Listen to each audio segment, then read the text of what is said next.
See? Told you they'd be here. Xavier! Oh, and Shiori and Farina too! Ah, Hydro Archon above! If it isn't my darling camera operator and clapper loader! A very happy Fontinalia festival to you as well! I'm guessing you came back to celebrate with us? Yep, and help out too! Even though the last festival had some unexpected hiccups, making the film was still super fun. Since you're all here together like this, you must be planning on entering the competition, right? Of course! A celebration of the entertainment industry. No one who's anyone would choose to sit this one out. It only happens once a year, after all. Fontaine Fashion Week might be more my speed, but the film festival brings in a lot of orders and boosts brand recognition, so I wasn't going to miss out either.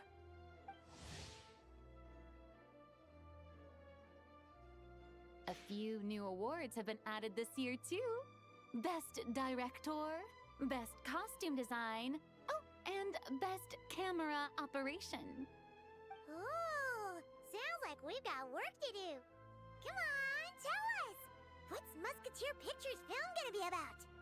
Oh, about that. What's wrong, Xavier? What's with that look? Oh, man. You weren't scammed by some shady investor again, were you? No, even I'm not naive enough to fall for something like that again. Besides, thanks to the fine people here, Musketeer Pictures has more than enough funds to shoot without investors. And yet problems persist. Huh? What do you mean? Well, we were planning to replicate our past success and shoot a film based on a popular novel. But as we were holding auditions for the female lead earlier today, a striking young mademoiselle wandered in by accident. Her disposition was simply ethereal. The look in her eyes somewhat melancholic. Oh, I wish you could have been there. The awe I felt can scarcely be put to words. You had to be there, friend. No matter where she stood, it was as if her surroundings, even the air itself, turned into the perfect shot. Guess you found your lead actress, then? No, quite the opposite. My script is entirely unworthy of her. I fear it is. Nevertheless, I couldn't help but approach the mademoiselle to ask about her background and what brought her to Fontaine. What did she say? Sadly, she said her best friend was gone. After returning to her own homeland not too long ago, she decided to visit where her friend was from to remember them better. Oh, no wonder she looked sad. Yes, but that's when it struck me. Why not cast her as the lead in a film centered around her search for this old friend? Huh? You're gonna rewrite the whole script? But is there even enough time? Isn't the prep work super complicated? We might not finish. Think about the difficulties we faced with the two Musketeers. We had to start from scratch back then, too. I'd say we're ahead of the game this time. Guess so, but... Don't worry, Paimon. Shiori and I have evaluated the proposal, and we support Xavier's decision. I won't really need to start on the costumes until the cast is finalized, so it's not too much extra work for me. Oh, fair mademoiselles. How can I ever thank you? Finishing the script would be a start. You know, compared to a commercial popcorn flick, I do prefer the idea of shooting a more artistic film. One that leaves a profound and lingering impact in the hearts of the audience. I agree. True trendsetters are the people who dare to go against the grain. Well, leave it to Director Farina to have a vision. Honestly, though, the artistic passion of everyone at Musketeer Pictures is inspiring. Anyway, now that we've heard so much about this lead actress, Paimon's gotta know who it is!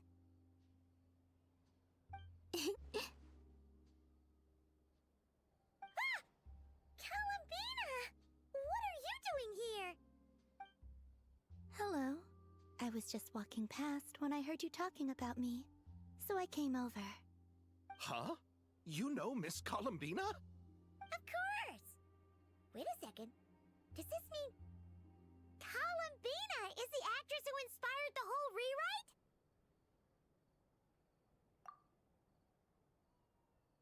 Yeah. Wait, so did you make the trip by yourself, Columbina? Yes. I mentioned how I wanted to visit other nations once things settled down in Notcry, remember?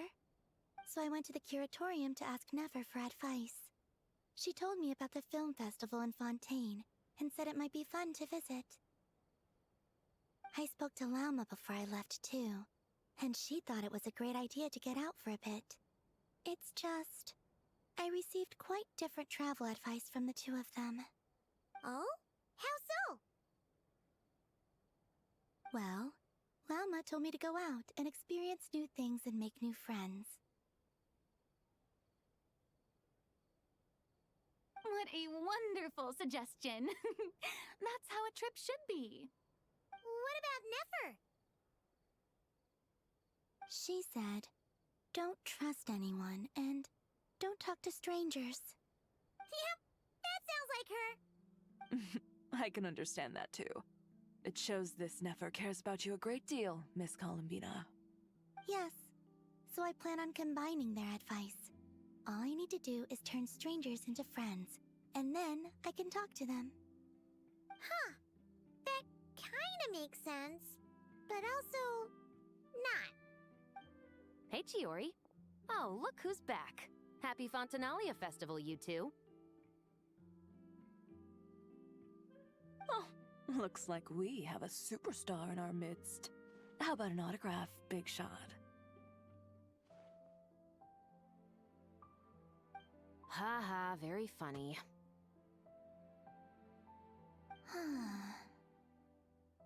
All settled then? Yep, the Duke gave his blessing, and I cleared it with the Udex.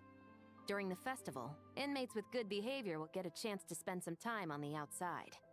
Under the stringent supervision of the Special Patrol, of course. Risley! It's been a while! Happy Fontinalia Festival! Does that mean Veronique and her brother will be at the festival? During a specific window of time, sure. Doesn't hurt to give the inmates something to look forward to. A little sun'll do them some good, I think. This is a friend from your travels, I'm guessing. Thought I heard something along those lines? Right! We should make some introductions, huh? Chevros, Risley, this is Columbina. A friend we met in Notcry. Welcome to Fontaine, Miss Columbina. I bet the weather's been quite an adjustment. Yeah.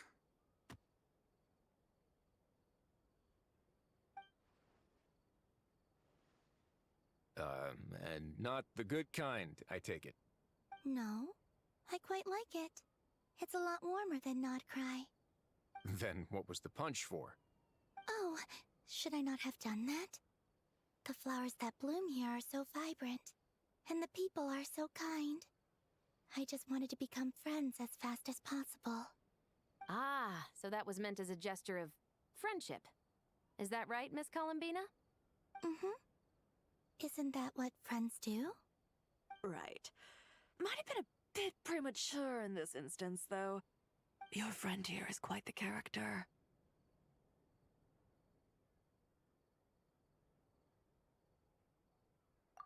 Good thing we said something. You weren't seriously gonna go around punching every single person in Fontaine, were you? No, just the ones I wanted to be friends with. That's not... What Paimon's trying to say is, maybe keep the punches to a minimum until after you're friends with someone. If you say so. You're quite the character, Miss Columbina. So, are we friends? Of course. Any friend of the Traveler is a friend of mine. Yeah. Oof.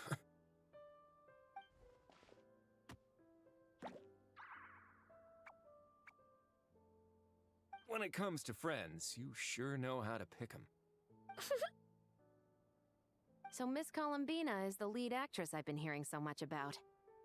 The whole thing about her aura is starting to make more sense. You gonna be part of the film this time too, Shivers? That was the plan. But now that Mr. Xavier has changed the direction, I don't think I'm in quite as many scenes. It's all for the best, though. A different crew asked me to help consult on some of their musket work. Oh, sounds like our trusty musketeer is as popular as ever. I'm just going where I'm needed. I'm more than willing to help with whatever this production needs as well. Ah, well, speaking of, would you happen to know if there are scenic locations around the court of Fontaine that other crews haven't booked? The festival's pretty popular this year, so there's not a lot left. You might just have to talk it over with the other productions and see if they'll let you squeeze in here and there. I see. Having trouble finding a filming location? Yes, we made a last-minute decision to go down a different route, so the indoor locations we reserved are no longer a good fit. And it looks like all of the best outdoor spots have been taken. You know, I might know a place. Good views, good atmosphere, and no production team has snatched it up. That sounds perfect! Where is it?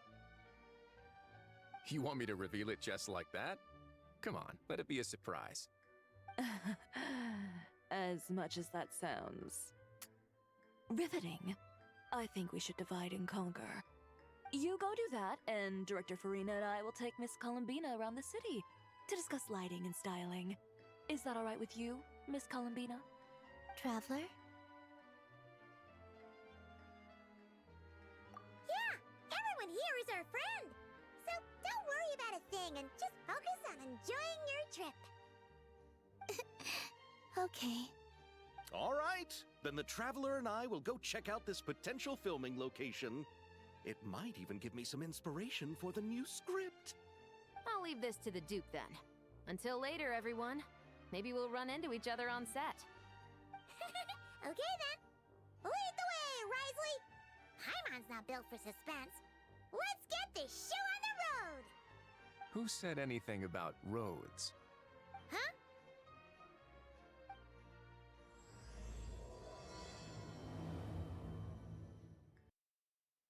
No way! You brought the wing-o-let up to the surface? It'd make quite the grand backdrop for a film, don't you think? Paimon's more focused on the fact that this thing is supposed to be underwater, inside the fortress of Meropide. True. And keeping up with the maintenance on a vessel this big is a lot of work. It takes a crazy amount of manpower just to keep it up and running. Oh, Paimon kind of thought it just sat there until you needed it. I wish it were that simple. The truth is, the maintenance costs on this thing are substantial. So we decided to rent it out during the festival to earn some extra mora. Besides, the inmates are the ones who keep it in good shape. Seeing the fruits of their labor put to use is a good form of social rehabilitation for them. Huh, you've really thought this through. What you think, Xavier? Is this a good place to shoot? Ah, I've got it! Good messieurs and mesdemoiselles, I've got it! Gonna take that as a yes. The beginning is the hardest part, and the opening of this film has been eluding me, but now I know just how it should start. Glad to hear it. Thanks for bringing us here, Risley. Don't thank me just yet. This isn't quite a done deal. Huh? Not a done deal as in someone already rented it out? You said no other production teams had snatched it up!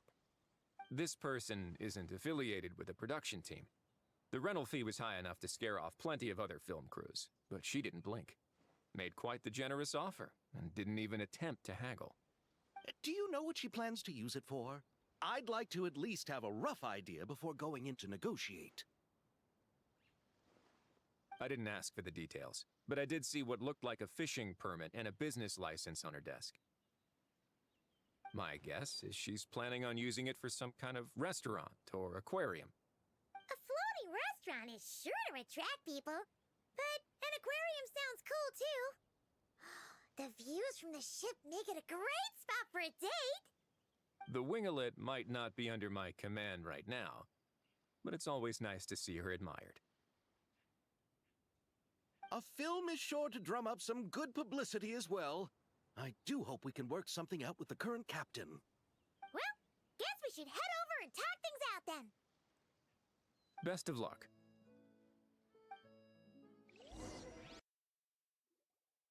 Wow! The winglet seems even bigger up close. The rooms are so spacious. Wonder who rented it out. Hello? Anyone there? Perhaps the captain had business to attend to elsewhere. But why rent such a massive boat just to have it sit here without even leaving so much as a note? Let's try again. Anyone there? Hello? Seriously? Right now? What is it gonna take to get some decent sleep around here? Is a nap too much to ask for? Sorry, the aquarium's closed for the... Huh?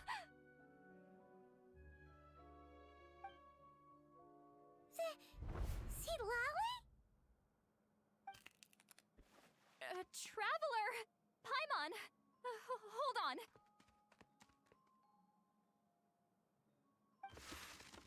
Oh, this is just great. How am I gonna go out dressed like this?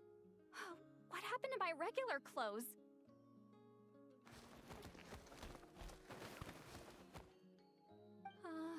The wash! I put them in the wash after I drank too much and fell into the fountain. Oh, this can't be happening.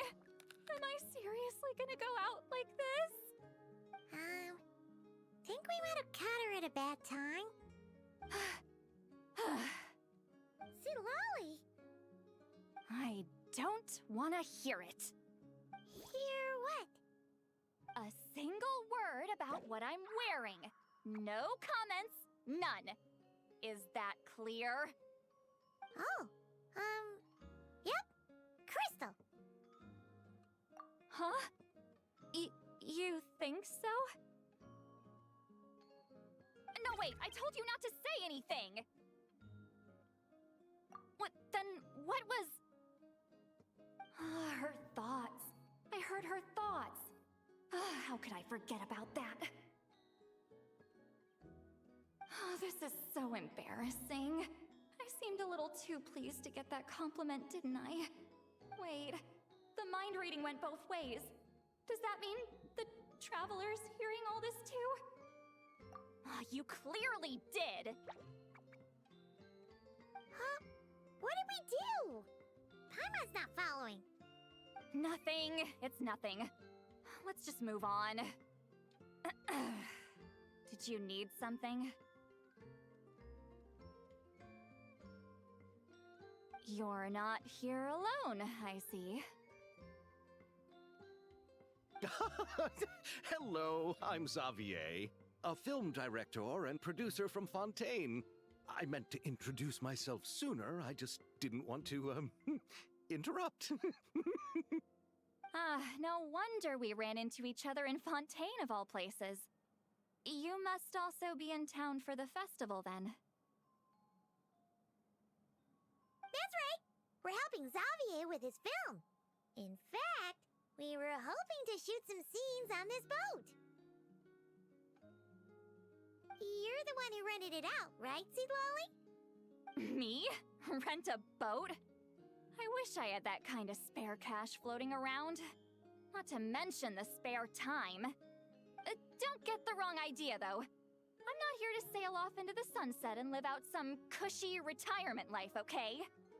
I'm not that old. Then why you dress like... how did you end up staying aboard the Winglet? Well, I heard one of my favorite light novels was getting turned into a film, so I came to Fontaine to catch the premiere.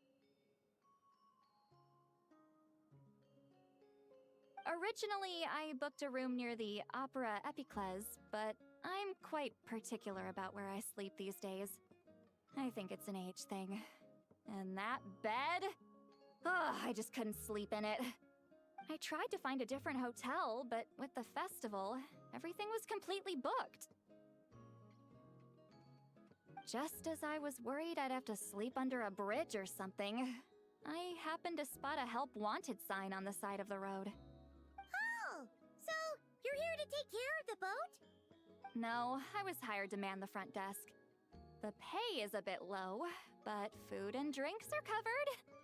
And it includes room and board during the festival. Plus, the job is simple. So I thought I'd give it a shot. Wow! They actually thought you'd be a good fit, huh? What? You don't think I'm cut out for it? All I have to do is tell people the aquarium isn't open yet.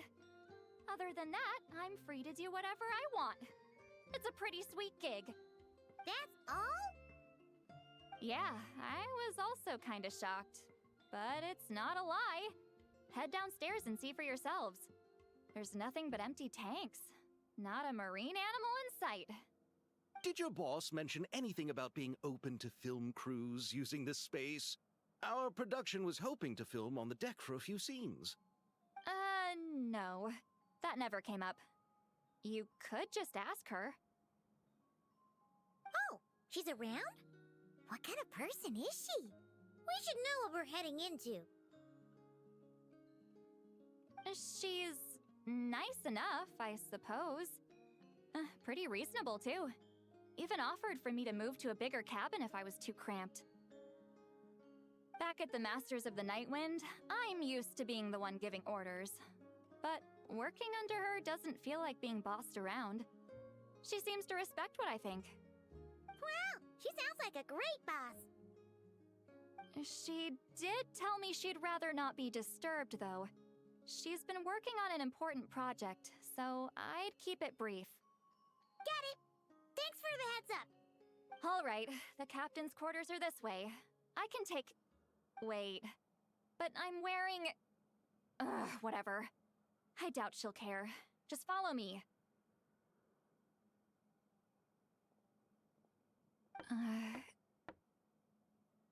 Miss Guillotin? These visitors were hoping to ask you about something.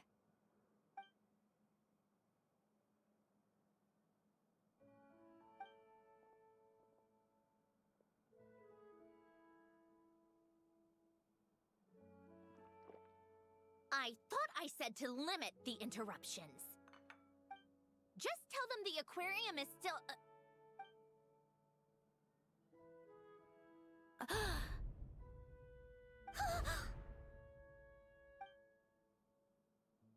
Sandrone, you're here? Huh? You know each other? Are you okay, Sandrone? Do you still remember us? Everyone was so upset after what happened. We all missed you so much.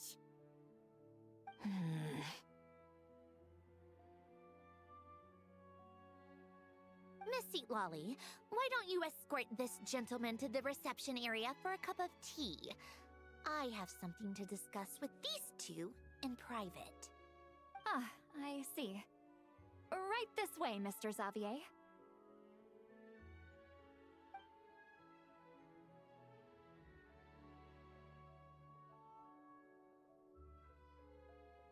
Sandrone? I really can't go anywhere without running into you two, can I? Are you okay? During the battle, your core, it was... Destroyed by that bastard Dottore. That's right. But as you can see, I'm fine now. No major issues. Or at least, there shouldn't be. Oh, what a relief! Why didn't you tell us sooner? Or come back to see your friends? Now that I have the chance, I just want to say... Thank you for saving me. Huh? Ugh, don't get the wrong idea. I only saved you so we could complete that formula and defeat Dottore once and for all. Even if he did crawl back from the grave to make us all miserable again. That doesn't matter. You're still a hero. All right. But it wasn't just me. All I did was lend my brilliant mind to the cause and take care of one part of the plan. Although, I'm not denying it would have fallen apart without me. You got that right. You're amazing. But how did you go from a, you know... From a lifeless pile of scrap to looking like this? Well, my mom was trying to put it a bit more gently, but... yeah. Where do I even start?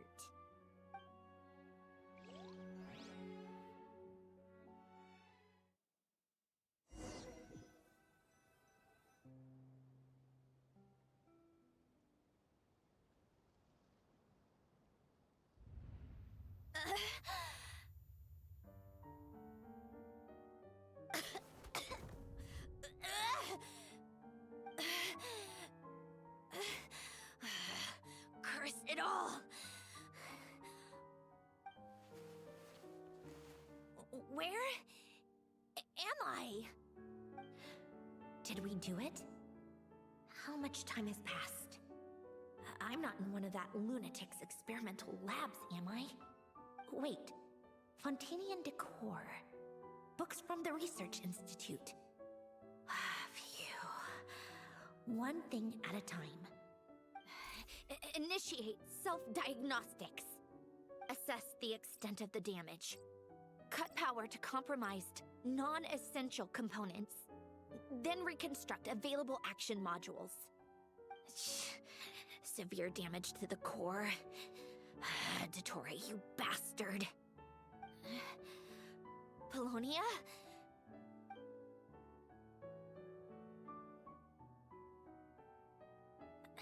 Polonia, wake up! Activate!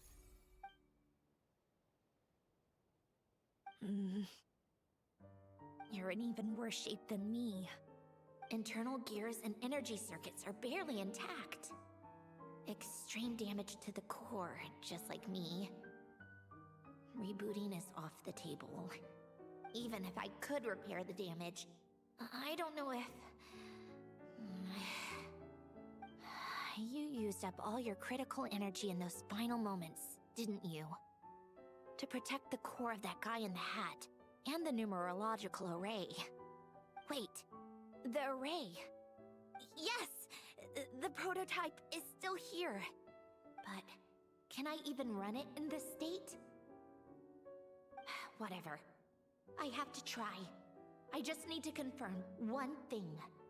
Activate the numerological array. Connect the computing core to my body. Just like I thought. It needs too much computing power.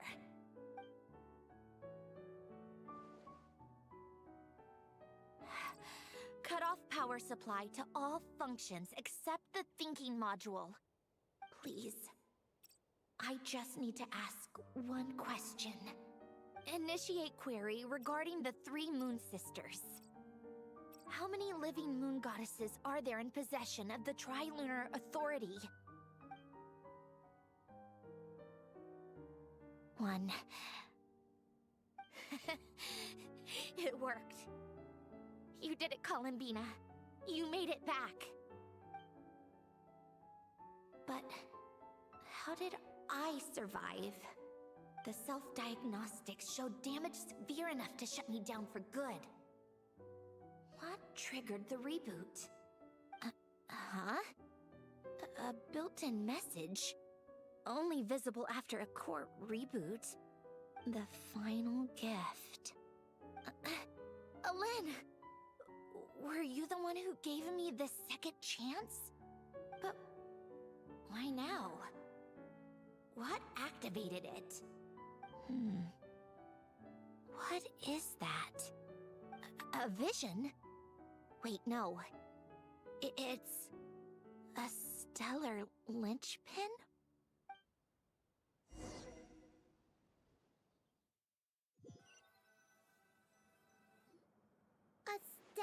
linchpin? What's that? You can think of it as a rare kind of vision. As for what causes one to manifest, well, that's still unknown. But in Snezhnaya, or in Afatui's research at least, it's believed to have some connection to the third descender. The third descender? We knew his remains were used to create the Gnosis, but this is the first we're hearing about a stellar linchpin. You knew about the remains? Right, of course. Look who I'm talking to. Yes, the heavenly principles used the remains of the third descender to create the seven Gnosis as a means to consolidate the Archon system. Visions result from that same system, so extrapolating from there, it's clear that the manifestation of a vision is also, to some extent, related to the third descender. Still following? For those that wield them, visions serve as a means to channel elemental power. The same is true of stellar linchpins. The difference is that, when wielding elemental energy, stellar linchpin users often exhibit a unique kind of power that seems to come from beyond to that. It's believed that, when a stellar linchpin manifests, impurities from the remains of the third descender get fixed in place. Hence, the name. That's also believed to be the source of the strange power I just mentioned. We've heard that visions can appear when someone has a really strong wish or desire. Stellar linchpins sound kind of similar, so does that mean... Huh? Oh, don't look at me like that. I've never had any grand wishes or aspirations. Just a list of things that drive me up the wall. So if you're asking why this thing appeared, I have no clue. All I know is that without it, the gift Elen left me, this built-in second chance, never would have triggered. The damage to my core was too severe. But thanks to the stellar linchpin's manifestation, it did trigger. And after my core rebooted, I was able to repair the damage to my body. I also managed to import the numerological array, along with some of Polonia's surviving algorithms, into this form. Wait, does that mean Polonia is... Yes. Unfortunately, Polonia is... beyond repair. Oh, we're so sorry to hear that. But you also mentioned something about a final gift? Yes. Elen often spoke to me about wishes and desires when he was alive. I suppose he thought there might come a day when I wished for something, and was willing to sacrifice my own life to fulfill it. So he left me a chance to start over. No, never. Elen once said I was his proudest masterpiece. That might sound boastful coming from me, but it's also an undeniable fact. After Elen died, I started studying how Polonia and I worked. Polonia is essentially a computational machine, so it wasn't difficult to figure out the mechanical principles there. But when it came to my own structure, that's when Elen, the Lord Artificer's true greatness, struck me once again. I attempted to imitate it when I created Catherine, but in the end, she turned out to be nothing more than a superficial replica. What? But his creation skill, Catherine, is super impressive. We were shocked when we first found out she was a puppet. No, she's nothing compared to what Elen was able to create. Some of the mechanical principles of my own core are still a complete mystery to me. Keeping that gift hidden wasn't even a challenge for him. Just a shame I had to waste it on fighting Dottore. I just couldn't stand the thought of him coming out on top. If you put it that way, the world owes me a whole lot then, doesn't it? Wait, but all this still doesn't explain what you're doing here. Risley said you rented the ship and even had some kind of fishing permit? That's because I'm trying to go back to the place Elen and I lived when he was alive. My former our home, I suppose you could say. The second chance wasn't the only part of the gift.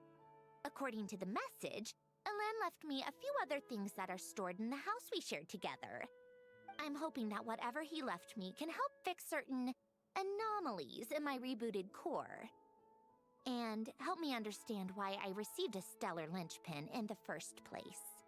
Okay, so go back then. What does that have to do with fishing? And to think I'm talking to the saviors of Fontaine. Did you forget that the water levels have been rising for centuries? I can't just go back to the place I used to live because now it's underwater.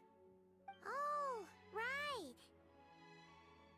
With the rising water levels and changes in terrain, it's not just a matter of finding where it is, but also clearing away any sediment or debris. But Fontaine law prohibits unauthorized individuals and organizations from excavating underwater ruins. Amelazine caught me the minute I even made an attempt. Why not apply for authorization then? And face the endless slog of Fontanian bureaucracy. No thanks. Besides, I'm a Fatui harbinger. The diplomatic implications alone would be enough to give the gestionnaires at the Palais Mermonia a headache. A fishing permit, on the other hand, isn't difficult to obtain at all. Minimal paperwork required, and under the name Guillotin, the application was a cinch. So you're exploiting a legal loophole? Am I? That underwater home belongs to me. If I happen to chance upon it while doing some fishing, what's the issue with that? Of course, I do have to catch some fish to put in the aquarium, just in case the gestionnaires come to check up on things.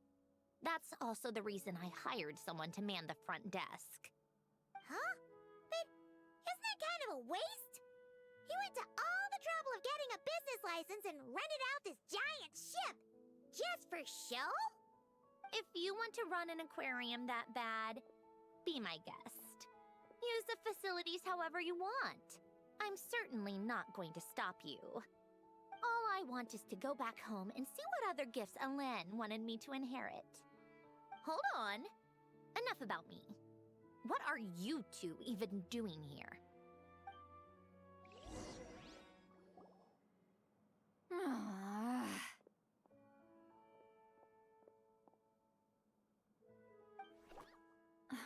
Seriously? They've been in there forever. The reaction when they saw each other was strange, to say the least. You're lucky I was nice enough to leave the room and give them some space. Back in the Masters of the Nightwind, I'm the one who gets to kick people out. I just want to know what they're talking about. Should I cast a little eavesdropping spell? No, what am I thinking? I'm Granny Eastly, the great shaman of the Masters of the Nightwind. I can't do something like that.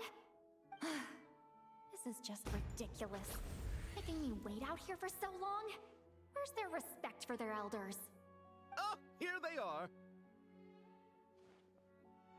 Were you back there arguing or something? What took you so long? The two of you are already acquainted with Miss Guillotin, then? Oh, yep.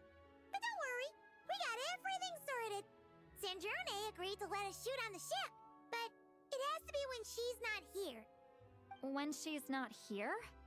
That's right. You'll excuse me if I didn't exactly ask for this little reunion. I wasn't planning on seeing anyone. Like I said, my core is severely damaged. Even with the gift, there are anomalies that are making things unstable. I don't even know if I can continue to function without issues. So the priority is to fix these anomalies and get answers to my own questions. Then, I can see the people that need seeing. Anyway, just let Sandrone know when you plan to film Xavier, and she'll, steer clear. I do hope I'm not causing Miss Guillotin too much trouble. No! She just wants to keep a low profile for her own, complicated reasons. She doesn't want anyone else to know she's here. Understood. I'll be sure to keep that in mind. Oh, and St. Lale? Huh?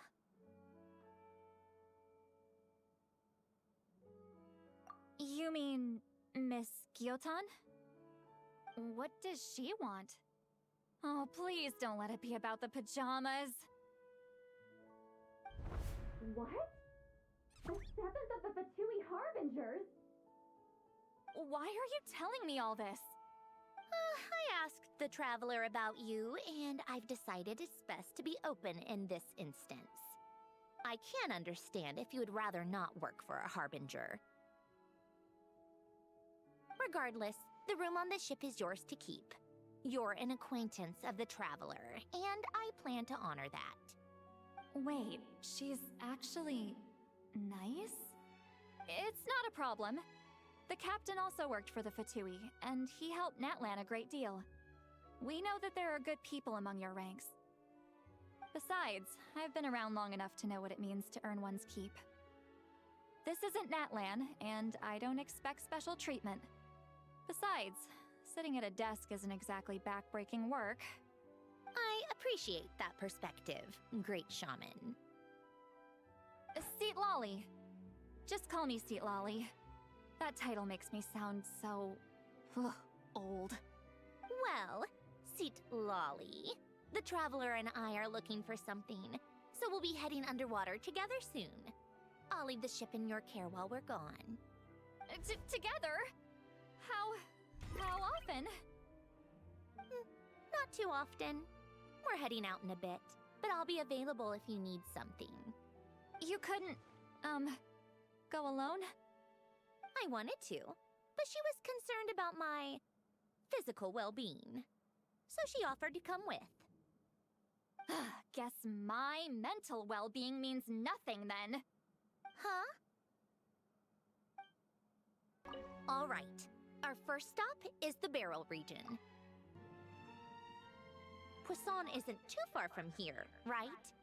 It's all a bit nostalgic, I guess. Back when I lived here, all this was still above water. All right. I have a general understanding of the terrain changes and sediment accumulation. We can stop here for now.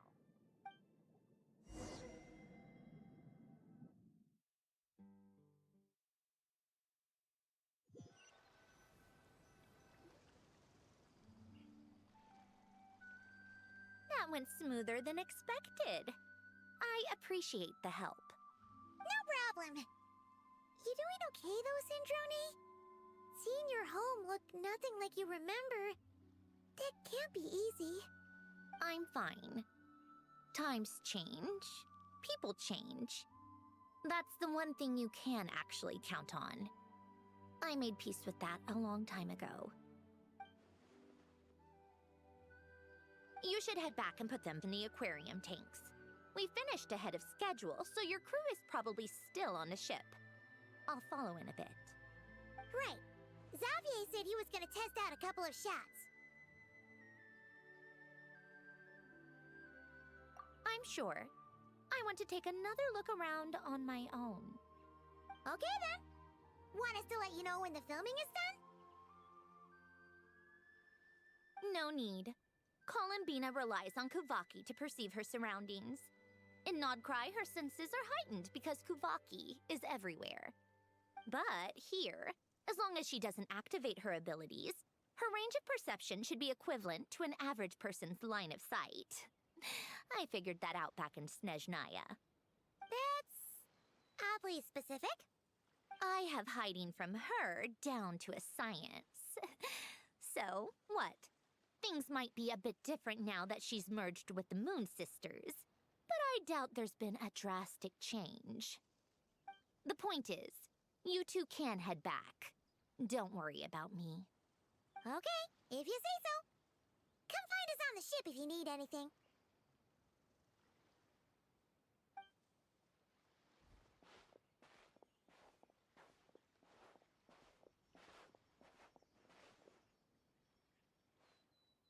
What did you leave for me, Ellen? Did you know I would come back? Or did you make it so I would have to?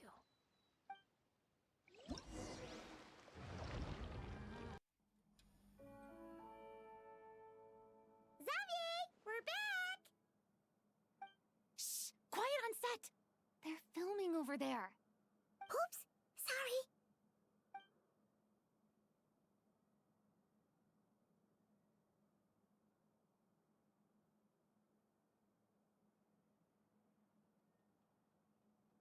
What's your take, Detective? Bullet wound to the chest. Gunpowder residue on the clothes. The victim must have been shot at close range. You think it was someone they knew? Yes. It's possible the suspect arranged for them to meet at this very spot. A reasonable deduction. But you're overlooking a crucial clue. What? The victim's pocket watch is missing. And cut! I think we got it! Good work, everyone! Phew, finally. Acting was nerve-wracking for me when I first tried it too. Just loosen up, and you'll get used to it in no time. Chevres! Charlotte!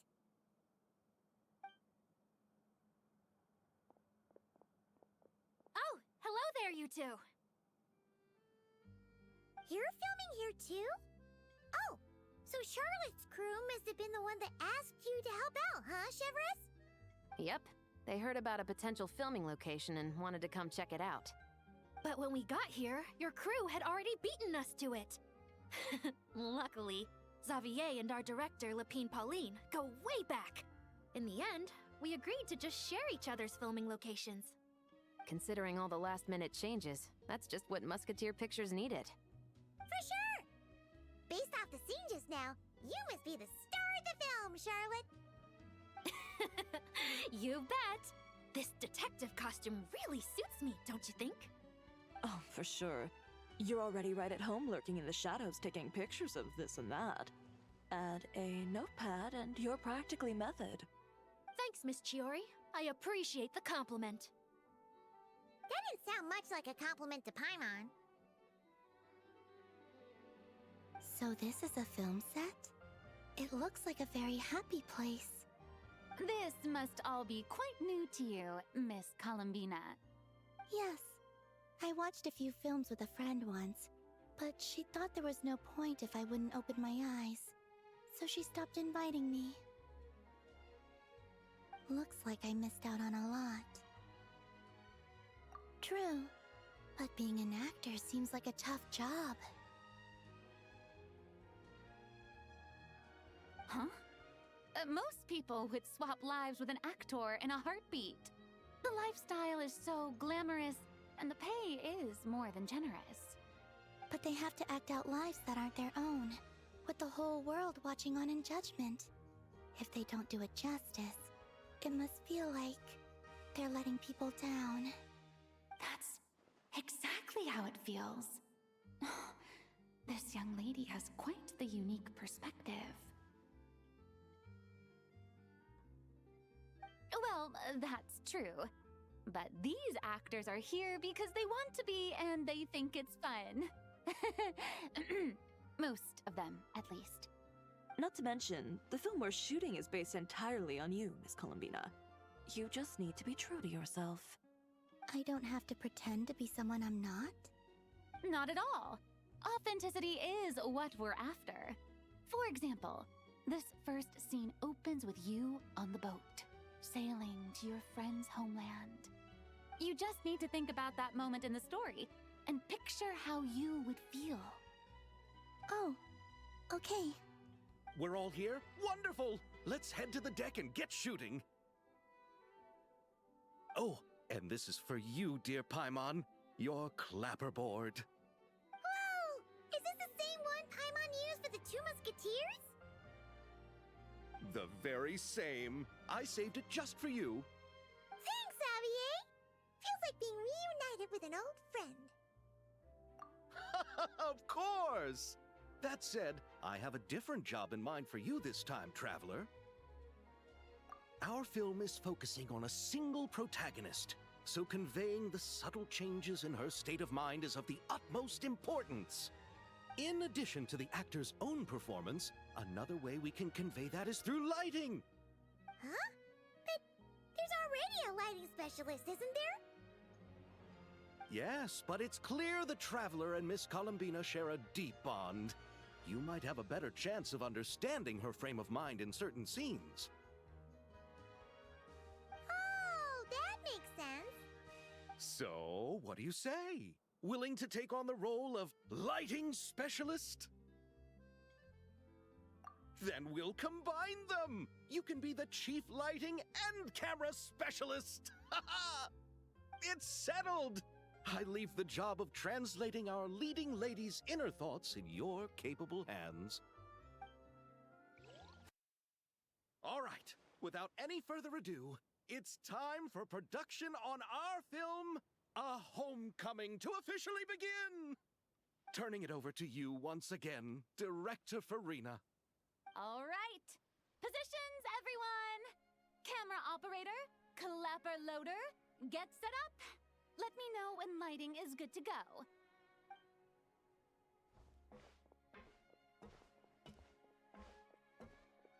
All you need to worry about, Miss Columbina, is hitting your mark.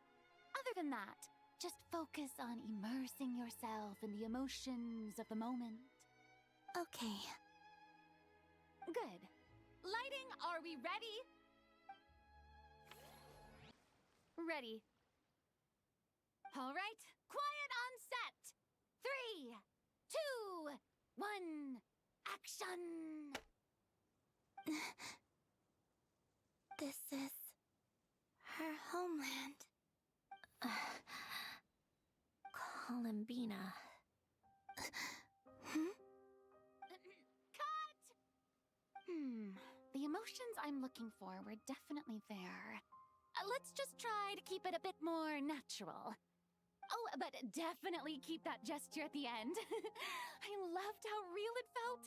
You looked genuinely moved. All right, if you're ready, let's go for another take. Miss Columbina? That presence. It kind of felt like Sandrone? Ah, you're here. We should get going then. Xavier and the others should be filming soon. How's it going? Have you managed to figure out the location of your home yet? I've narrowed down a few potential locations. We just need to take a sample from each one. Once the equipment analyzes them, we should know the exact location and where to find the entrance. Great! We should get started then.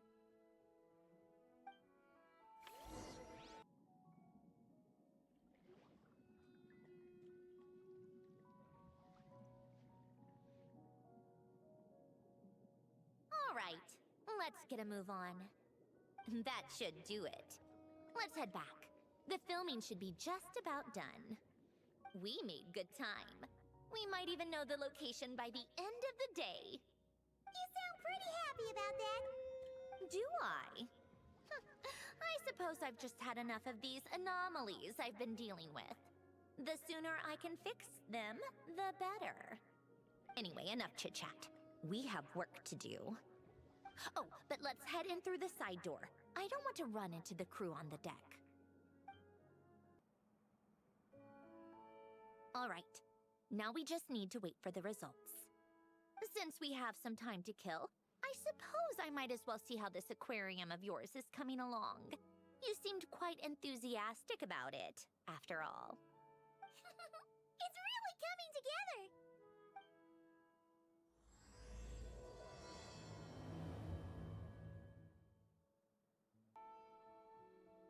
Oh, kind of impressive, actually.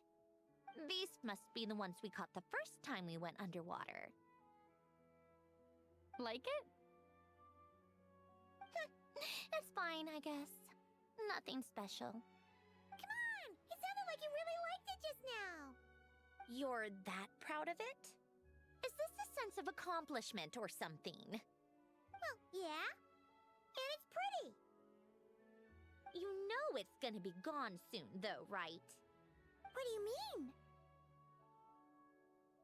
After the festival, this ship will be returned to the fortress of Meropide, and this aquarium will be no more.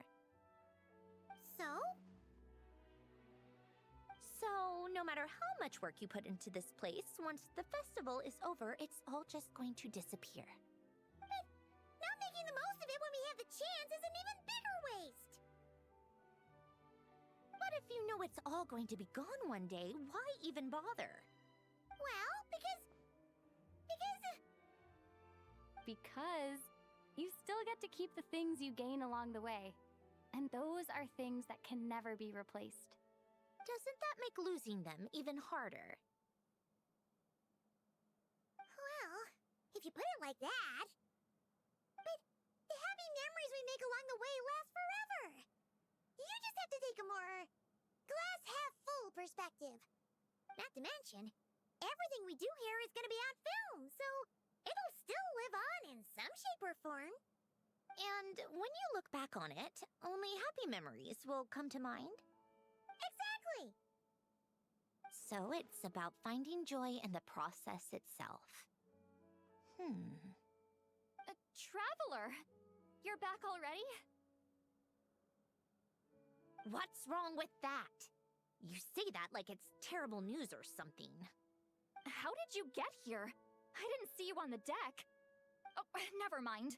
We need to help Miss Guillotin hide ASAP. The crew is heading over here to shoot any second. What? They should be done by now.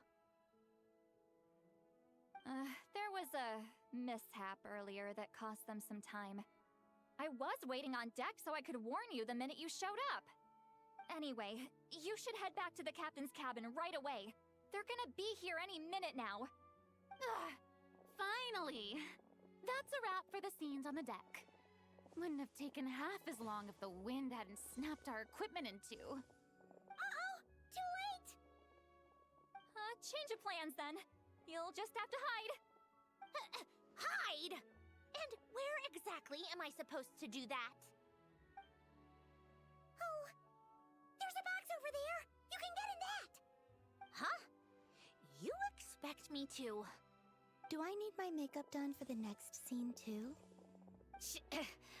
For the love of... Let me see. Maybe just a quick touch-up. Huh? Traveler and Paimon? What are you doing here? I thought you took the day off to take care of something. Huh? Oh, well, it didn't take as long as we were expecting, so we came back early. What about you guys? You're still not done shooting for the day? No, we ran into an issue that, set us back. It meant Miss Charlotte's crew wasn't able to wrap either. We both still have scenes to shoot in this aquarium. Oh, that's not ideal. For several reasons. Let us help then. The sooner we wrap, the sooner everyone can get some rest. All right. Thanks, you two. Miss Charlotte's crew can go first then. If I'm not mistaken, you still have a night shoot later. Thanks, Director Farina! Of course! Fellow artists should help each other out where we can. Agreed.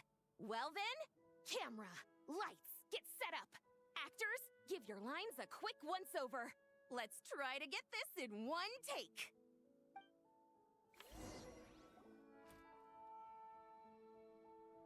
All right, places, everyone! And 3, 2, 1, action! So, the story ends like this. But when Duke Saint Germanus departed, he clearly said that everything was beyond redemption. Huh? That sounds familiar. Wait, it's from that novel I came across while researching the numerological array. He's only a genius when it comes to mechanics, and everything else, he's just an ordinary person. Huh? What was that noise? whatever. I'll just fix it in post. Miss Jacoba, please don't speak as if I were the accomplice. Not so hard. This box isn't sturdy enough for that. This is why I keep saying, don't put too much trust in Clockwork Mecha. Unlike humans, machines don't have a heart. A heart? That's right. It's what's on the inside. It's also referred to as someone's soul, or likened to free will. You can think of it as a person's core, what makes them unique. In general, though, people don't believe machines are capable of having a soul.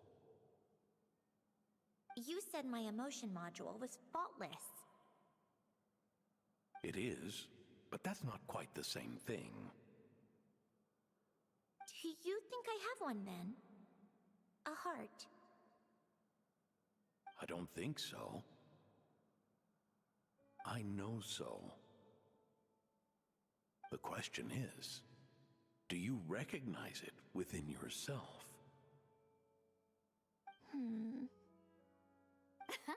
That's where you're wrong. I can't believe this. Forcing me to hide in a box and listen to this drivel. Me. In the end, clocks tick through tranquil years. Fish swim in crystalline springs. No matter how grand a dream is, it will fade away like this. Forlorn, wordless, silent. And cut. Whew, that was a long one. What did you think?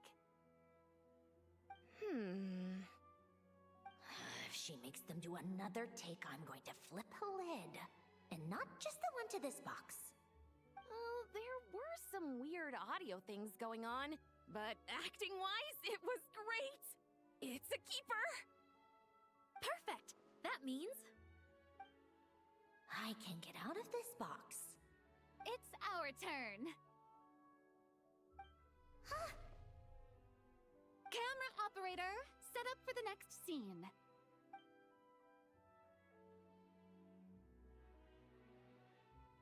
In this one, our protagonist peruses an aquarium in a foreign land and gets swept up in memories of her friend. So, in terms of lighting, that's the vibe we're going for. Got that? Shoot. Paimon thought there'd be a break and Sandrone could slip away. What are we gonna do now?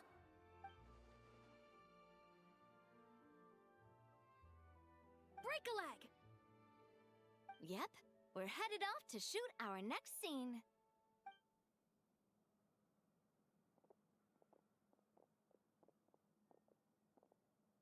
All right, quiet on set. We're about to start rolling. Ready, Miss Columbina? Miss Columbina? I think she would like this. Quick, we should roll on this. It doesn't forage with the others, or prey upon its smaller kin. Instead, it remains where it is, cradled in the coral's quiet beauty, as though the raging cyclones above are of no consequence. And yet, she still stood before the cyclone in the end. So I think that story has it wrong. She is no different than us. She has a heart. Columbina. Hmm?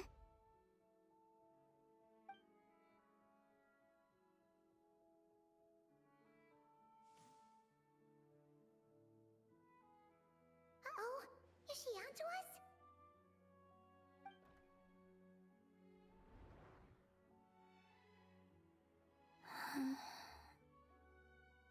What is she doing? Cut! You okay, Columbina?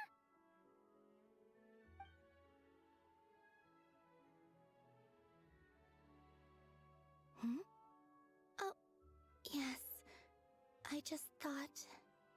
Why don't we take a short break? It's been a long day of shooting so far.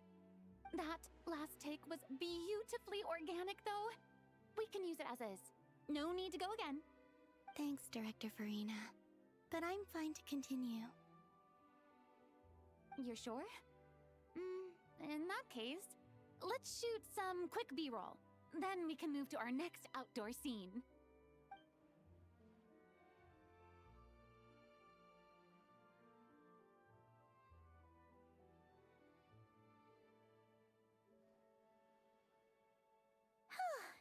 We're in the clear this time.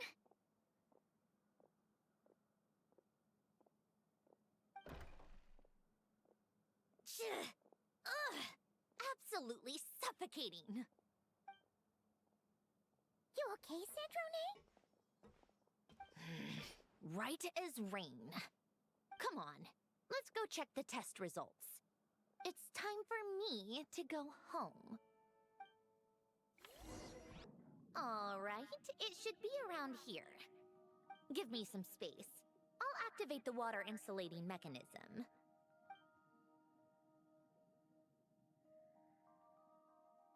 The what? Alain, much like Renee, had long predicted that the water levels in Fontaine would rise. Thanks to his expertise in mechanics, he was able to implement a few simple measures to protect our home from flooding. I told him there was no need, that I would just move when the water rose too high. But it would seem he knew a day like this would come.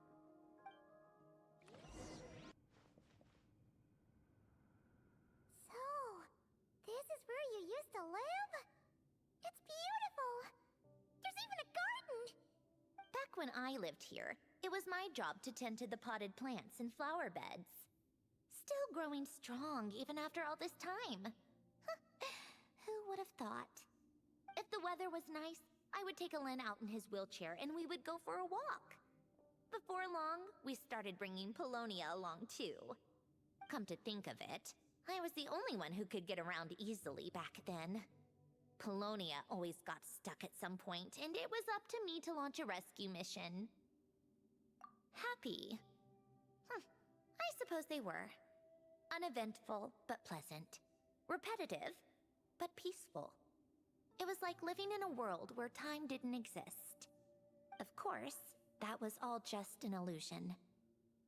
Death still awaits all of us at the end. Oh. All right, enough standing around. Let's head inside.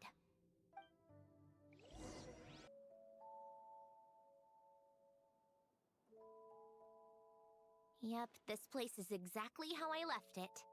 Nothing has changed. What is it? Huh? How did you get... Oh, Arlecchino gave it to you, didn't she? And you... read the whole thing. Just so you know, a lot of that was written a long time ago. At that very desk, to be exact. Anyway, since you've already read it, you should just hold on to it. I can always start a new one. Well, feel free to look around. I'm going to start looking for the gift Alain mentioned. Oh, but be careful with the stuff around here. I'm not saying you can't touch anything. Just try not to choke on the dust.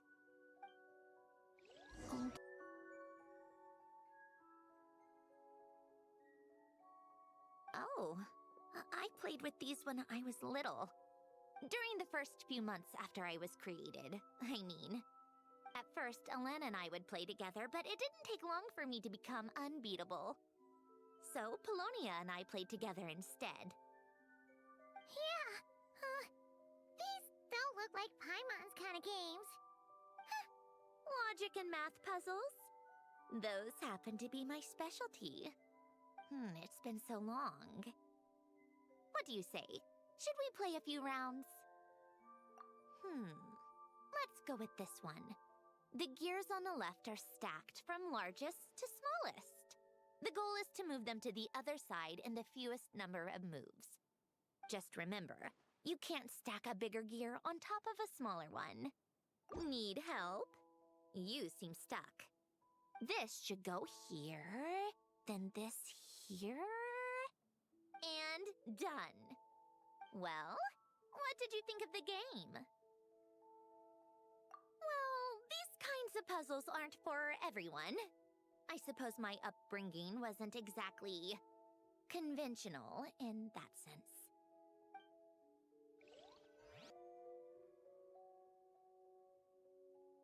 Oh, these are some of Alen's drafts from his later years. Just casual doodles, really. And these are just some unimportant letters. I couldn't be bothered to sort through them before I left. Wait, the people in this picture look kind of familiar. Hmm? Oh, this was taken when Alen and Renee were both still at the Fontaine Research Institute. Before their falling out. In his later years, Alen would often sit by the fireplace and stare at this picture, wearing an expression somewhere between guilt and longing. He said he sometimes regretted not helping his friend when he needed it most, even if just to stop him.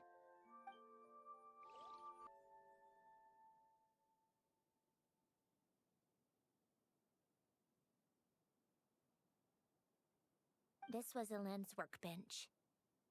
Later on, of course, it became mine. It's where both Polonia and I were brought to life. Before Alen was bedbound, this is where he would teach me about mechanics.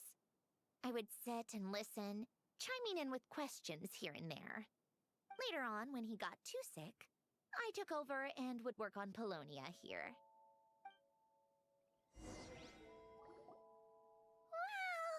This house is filled with so many memories! It's so cozy and charming! You should have seen it in its prime, when people actually lived here. A lit fireplace, a steaming cup of coffee. That's the real deal. You know, we also used to have a mechanical piano that Alen built. Ooh, how chic! Alen never played it much. He probably wasn't able to at that point. But I managed to teach myself. Music theory is essentially math after all. Once you learn the patterns, it's not really that difficult. I loved perusing Alen's collection of classical music. The chords and harmonies felt like individual mathematical puzzles. It was fascinating, so I did some composing as well.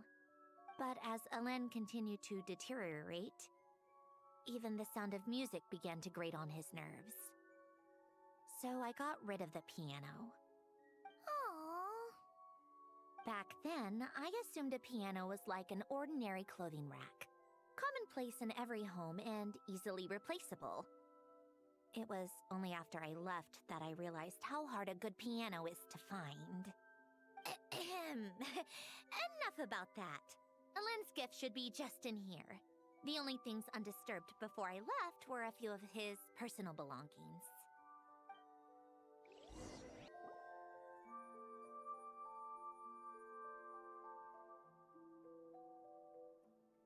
Wait, there's a hidden compartment at the back of this box. Looks like it's locked with some kind of gear mechanism. Knowing you, Alen, I'm guessing it goes like this, then like this. Got it. Am I a genius or what? Let's see here. A box? Well, you gonna open it?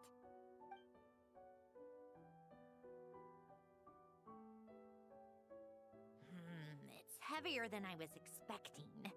Just how much stuff is in here?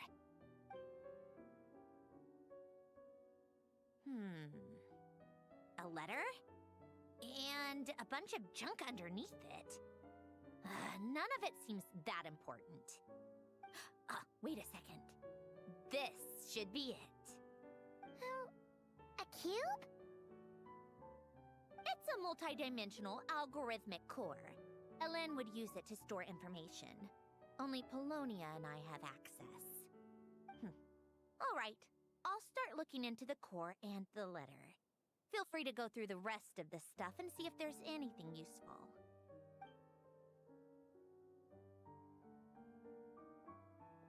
Okay. Hold on. There's another picture in here. This one has writing on the back. A snapshot of you playing among the plants shortly after you were born. You seem to like these flowers a lot. May you grow and flourish just as they do. Huh? Wow! Look how happy you are in this picture. You've changed a lot since then, huh? What's that supposed to mean? Just that you come off kind of aggressive sometimes. Or, annoyed at everyone around you? Well then, people should stop being so annoying. It's not like I'm the one with the problem. Of course not. Oh, here's something else. Looks like a piece of paper torn out from somewhere. Today, I solved another math puzzle and made a breakthrough on a construction problem the Institute has been stuck on for years. Am I a genius or what? No, wait, that's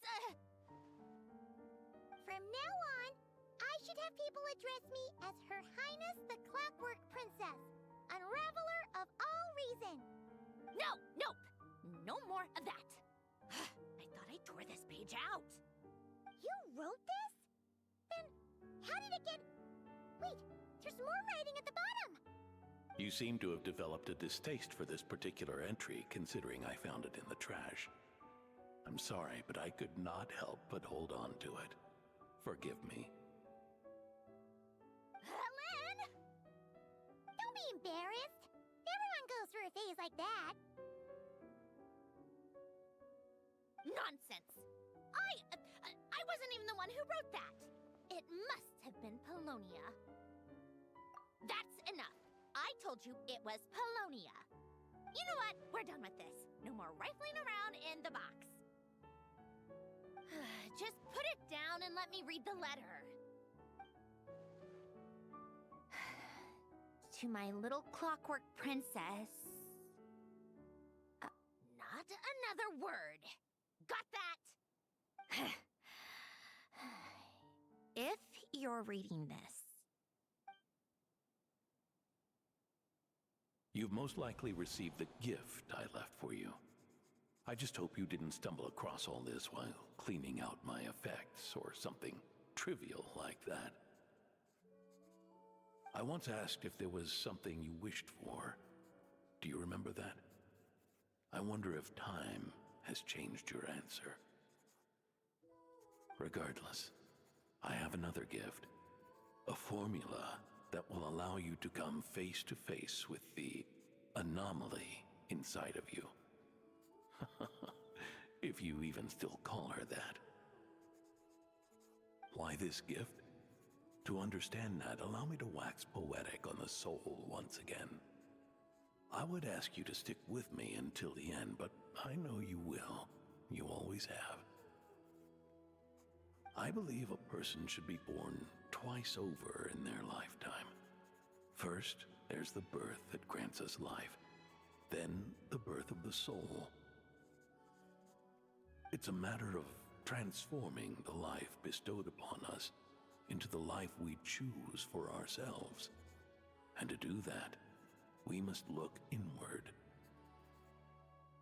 We must make a conscious choice to define the meaning of our life, instead of allowing the happenstance of our existence to pass us by. This is the process of recognizing the soul that lives within us. You are my proudest masterpiece. I told you that long ago. But to me, you have never been a creation or a machine. To me, you're just like the rest of us. You have a heart. In fact, some theories think of the human brain as nothing more than a machine, and thought the product of its computations. So you see, perhaps we're not so different after all. Your inner machinery is just far more advanced than most. No matter how one looks at it, the heart is a complex thing. a place where logic and reason collide with our emotions. Your computational capacity allowed you to become sentient and develop logical reasoning. But it also granted you something that, on the surface, might seem contradictory. Emotion. Emotions and logic often clash with each other, and those instances of discord can accumulate over time. That is the source of what you refer to as the anomalies within you. As you told me once, you've always known what you don't want, yet you've never wished for anything in particular. Similar to how a blind person can feel when a part of their body is in pain without being able to fully visualize its form, such is your relationship with your soul. So, what I leave you now is this: a formula that will allow you to see the shape of your soul. For if you want to protect your heart, you must first be able to recognize it within yourself. Of course. Whether you use it is entirely up to you. You are, and always have been, free to do as you wish. Regardless, whether by my formula or some other means, I trust you will know your heart one day. You always were a fast learner, and the smartest person I've ever known. Ellen. Oh. I'm fine. I've already figured out how this formula works. Let's get out of here and then we can use it. You made up your mind already? You're gonna do it? Why wouldn't I? Resolving the anomalies within my core is the reason I came here in the first place. No, I can do this on my own. But, do you want to watch? What do you mean? I already know what anomaly I need to resolve. Like Alen said, she's an amalgamation of all the times my logic algorithms have clashed with my emotions. And by resolve, you mean that literally, or...? Yes. But if you, let us in like that, wouldn't that mean letting us see a bunch of your, you know, inner thoughts and secrets? If what Alen said is true, then I'm about to be... born anew. Or whatever. This is your chance to be lucky enough to witness it. Besides, you already read my whole diary. When it comes to keeping my innermost thoughts to myself, well, I think that ship has sailed. You're really sure about this? How many times do I have to say it? I finally let you in as... friends, and you want to question it. I'm not gonna offer a second time. Enough with the mushy stuff. Just follow me.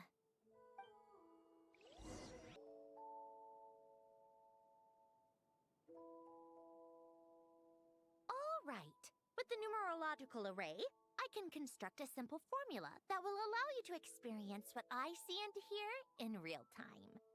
Oh, just like St. Lolly's scent-sharing technique. Been there, done that. Sounds like that shaman has some tricks up her sleeve. The arcane and the mathematical are both fundamental laws of this world. Being able to achieve a similar result through both isn't surprising. Anyway, let's get this show on the road. But no comments from the peanut gallery, okay? I know I offered, but I still don't want any interruptions.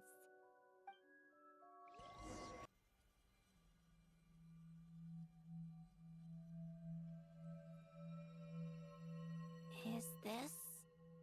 my heart? No, it's probably just the result of Alen's formula. A space dedicated to resolving anomalies. Huh. But it looks like the walls are all... mirrors? You made it. About time. Is that me? From the past? You just spoke of anomalies. Well, here I am. What happens when emotion contradicts reason? Shall we sit down and talk?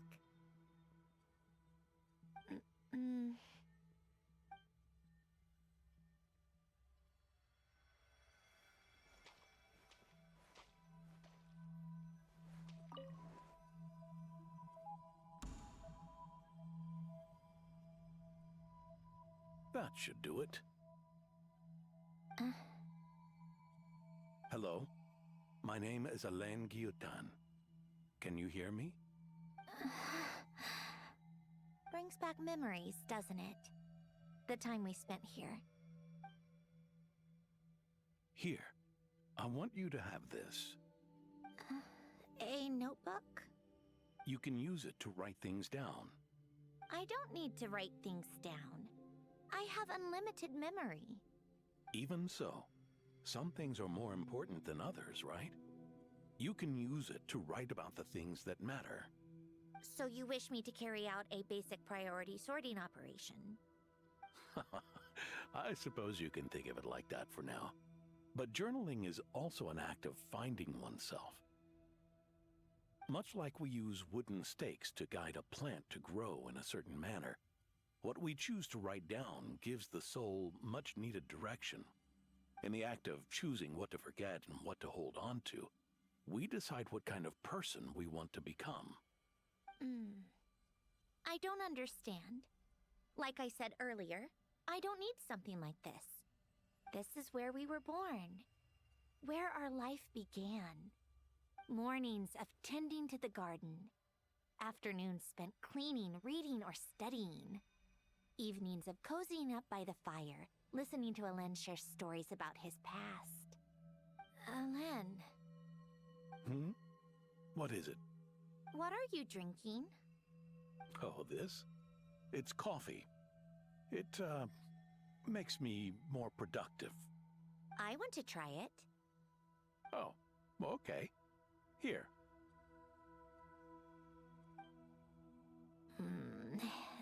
Bitter. Speaking of, why did you design me with senses? Taste, smell, touch. Well, I'm not quite sure. It just felt like the right thing to do.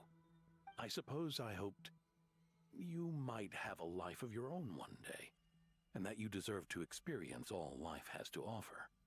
Oh. Still bitter. But the smell is nice. I thought those peaceful days would go on forever. You know that's not possible. Maybe. But how was I supposed to know the end was just around the corner? That was just bad luck. Was it? Well, it certainly became a pattern, now didn't it?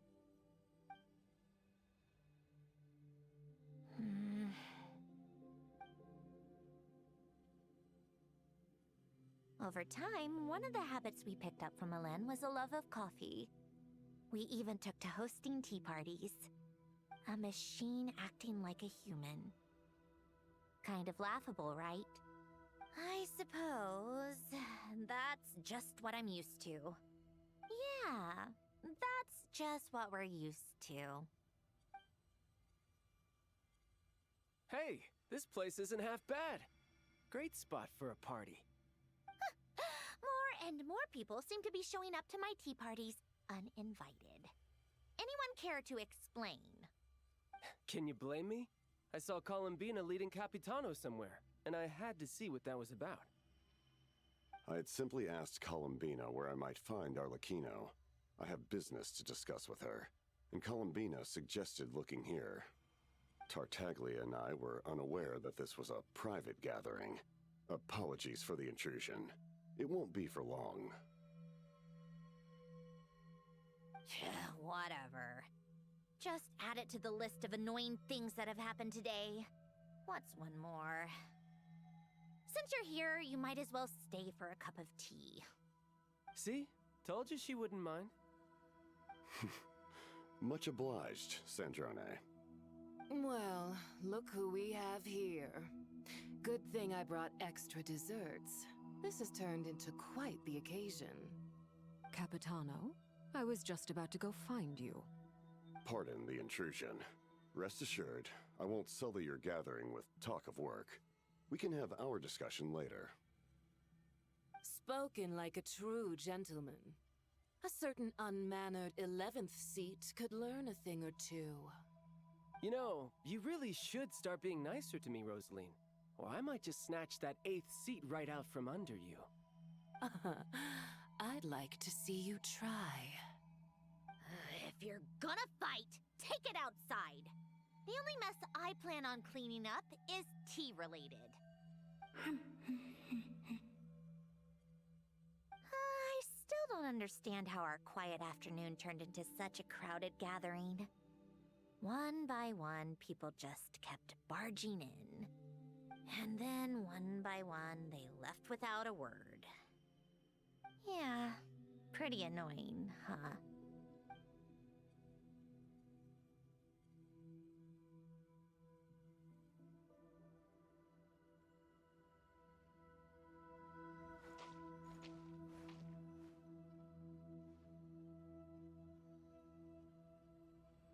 Of all my days with the Fatui, the times I spent with you, Arlecchino, and Rosaline, they were my favorite.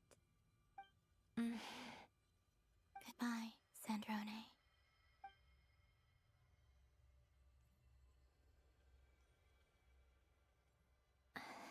Don't go, Columbina. We should have just said that.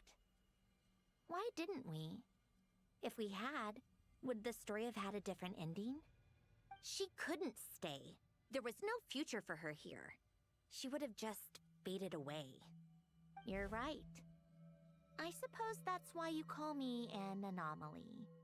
Every time you make a decision, there's a voice inside your heart. My voice, asking to contradict all logic and reason. Why didn't we make her stay? Is it worse to fight for something just to lose it? Or not to have fought at all? Don't you find it unfair? One by one, we keep losing the things we care about the most. But in the end, whether I want to fight for something or cry over all we've lost, you just push it down and pretend not to hear.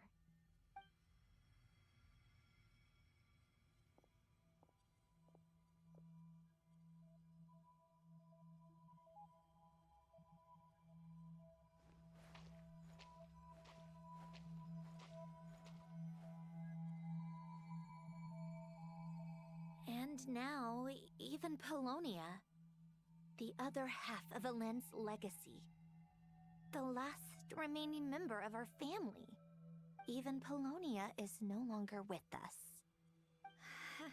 I did everything I could, but it's just like Elend always said. Polonia was one of a kind. There was no replicating what he managed to create. Don't you feel like our connection to the past is fading bit by bit? Like, even the things we have left are slowly slipping away. I suppose. But you can't move through life without having to say goodbye. And even as we experience loss, there are always new things to be gained. Ever so logical.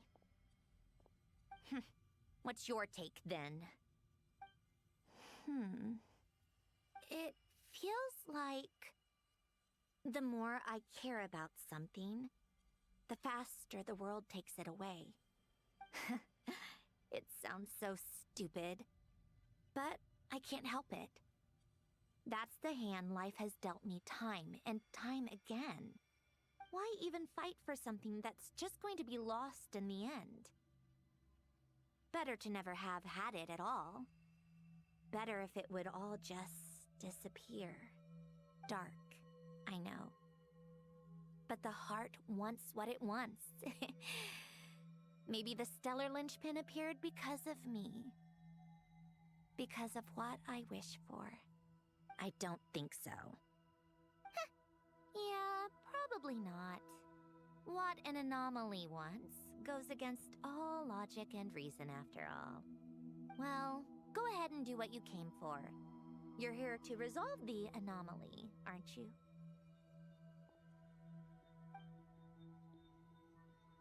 Yes. What's it gonna be? Keeping me imprisoned here like before? Or eliminating me entirely? Like debugging a code? That might actually be a mercy. I don't care. I just don't want to experience the pain of loss ever again. Go ahead. I'm ready.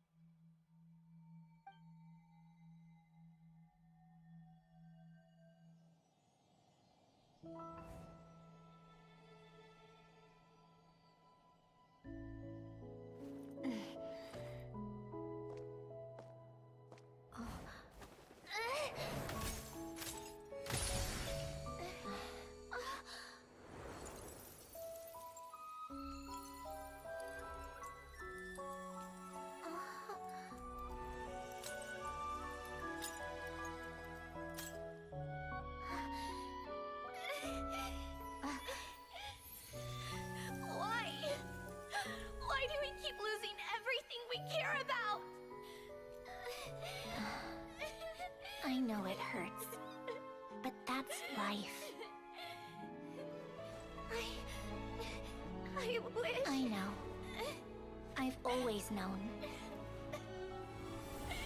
Because we've been one all along.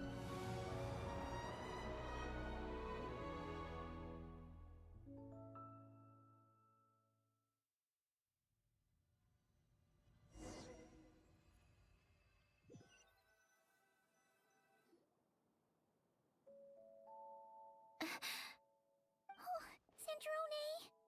I'm fine. It's okay to cry, you know. Cry? You've gotta be kidding me. Save the comforting for someone who needs it, Paimon. The emotional side of my core algorithm. My emotion module has always been fully developed and operational. Elen tried to tell me that too. I've just chosen to ignore her voice all this time. I suppose. Huh. Come to think of it, it's kind of like the aquarium on the ship. The aquarium? The old me took one look at it and saw something I would inevitably lose. So I stopped putting in the effort.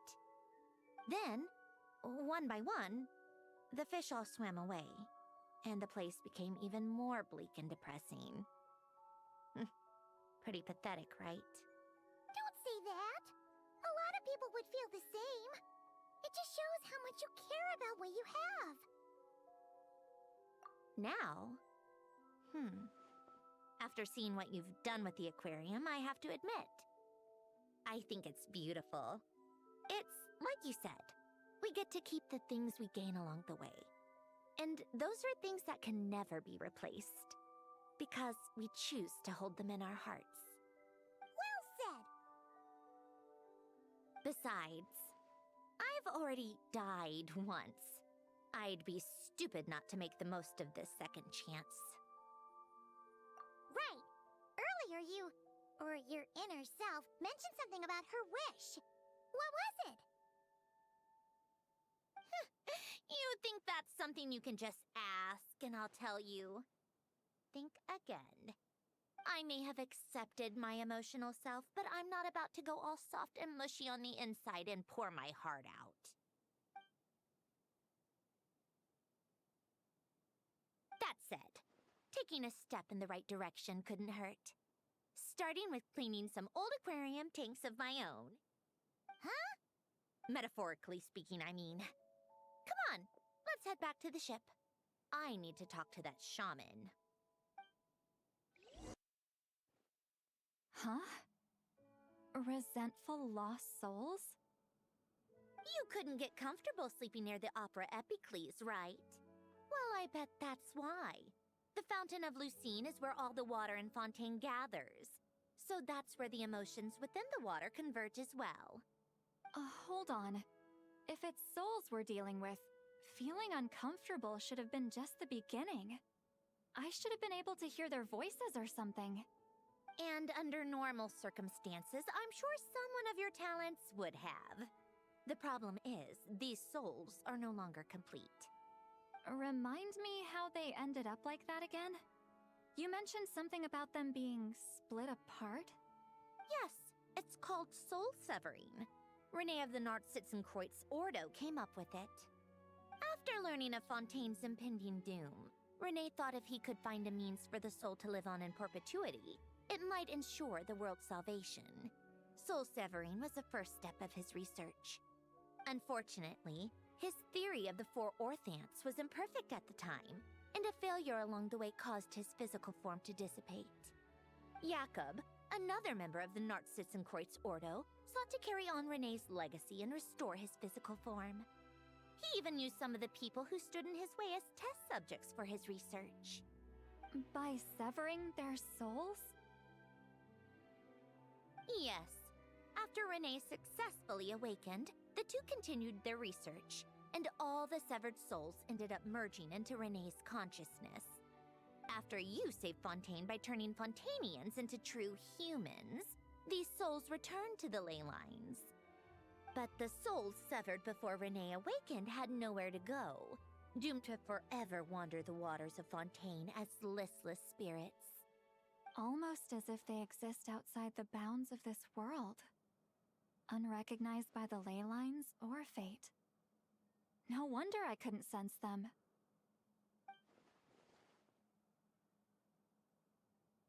Not only that, but over time, they began to fuse with other entities.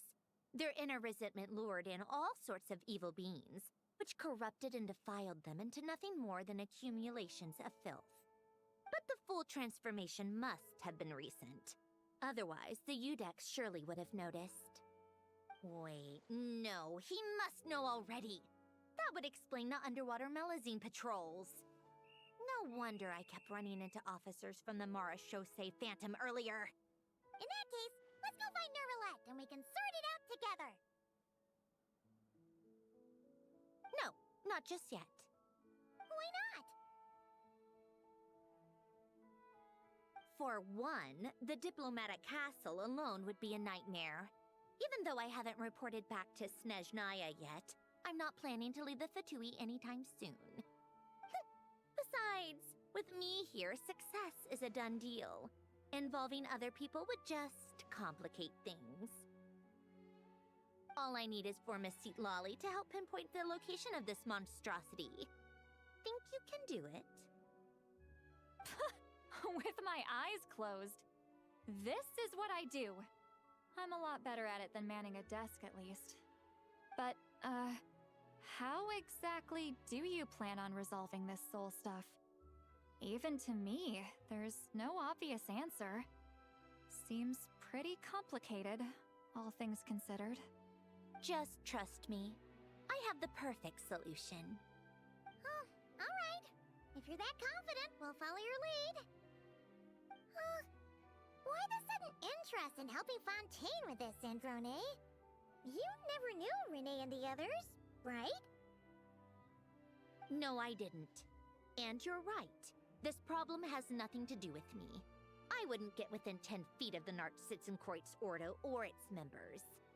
But, in his later years, Elan told me he regretted not helping his best friend when he needed it the most. He also felt sorry towards Marianne, for being too lost in his mechanical research to look after her properly. If he were still with us, I think he'd do the same. He might have a few choice words to say about it, but even after everything, he wouldn't leave his friend's mess for someone else to clean up.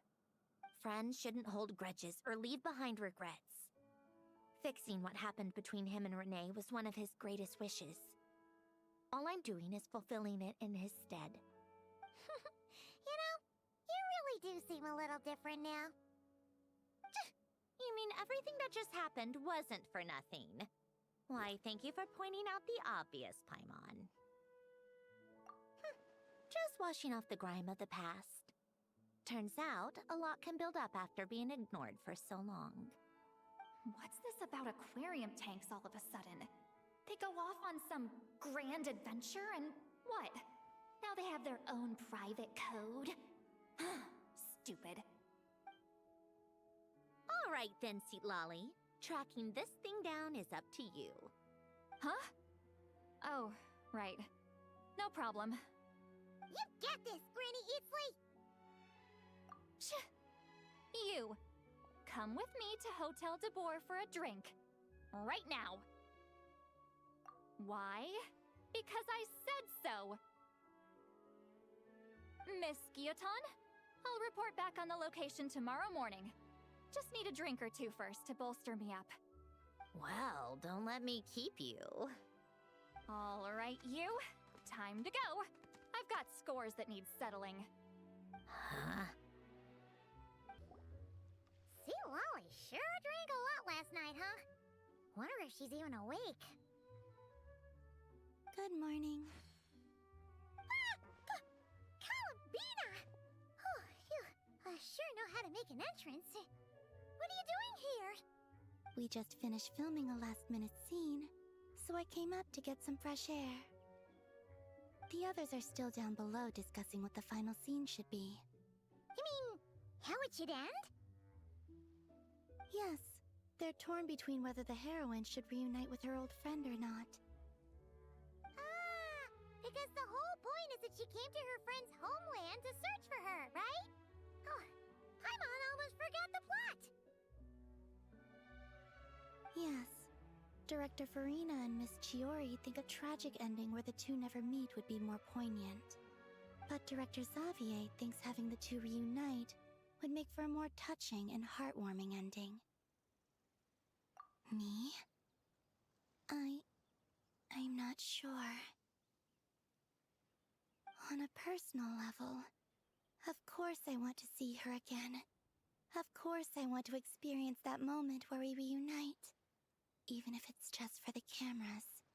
But that means an actor would have to take her place. And that makes me feel... Oh.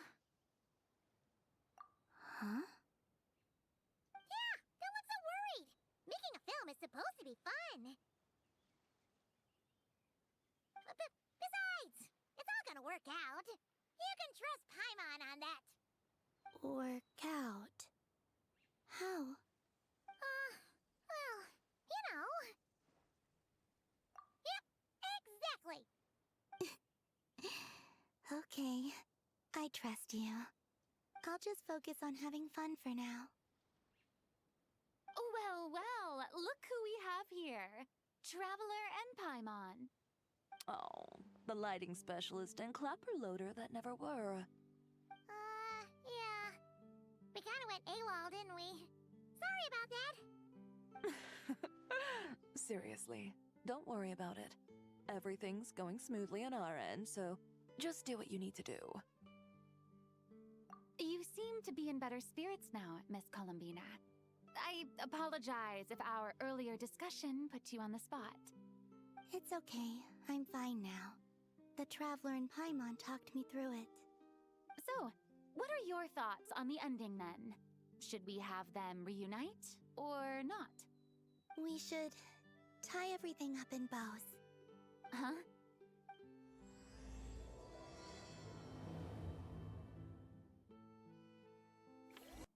Say, Lolly! We're here! Oh, right on time. Well, yeah. We weren't the ones who drank our weight in alcohol yesterday. What? Are you suggesting Granny can't handle her liquor? It takes a lot more than that to get me drunk. Really? 'Cause, you stopped making sense after a while. Did I? Huh. News to me. I didn't say anything too crazy, I hope. Let's see. You spent half an hour bad-mouthing Auroron, half an hour complaining about work, and hour talking about light novels, and, Paimon kind of fell asleep after that. Are they gone? Hmm? Oh, the crew? Yeah, we bumped into them on the deck. Wait, but now that everything with your core is sorted out, what's stopping you from seeing Columbina? She misses you a lot. I just want to deal with this mess first. Besides, this is a perfect chance to make her jump for once. I have to plan it out more. But enough about that. Were you able to pinpoint the location of our target? Of course! When Granny Eatsley promises something, she delivers. Great, let's see.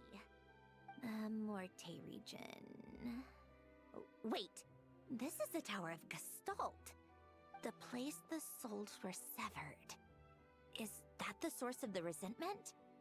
Or is it the Narzisenkreuz Ordo in general? Let me come with. This thing's movement isn't fixed. If it's not at this location when we get there, I can use a ritual to summon it. You've already gone to more than enough trouble. I don't mind. These old bones have nothing better to do anyway. Summoning a spirit isn't going to do me in. Besides, if I don't go, they'll just have more inside jokes I can't join in on.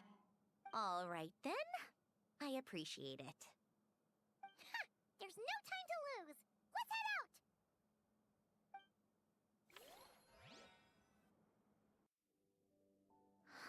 No sign of it so far. Should I start the summoning ritual? Let's drain the water from this floor of the tower first. It'll make it easier to move around.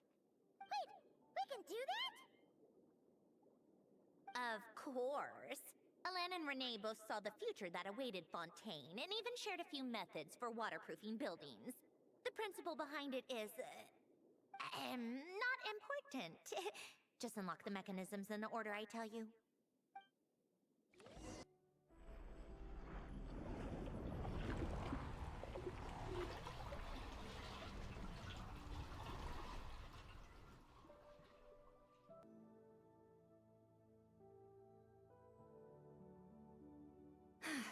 Ready?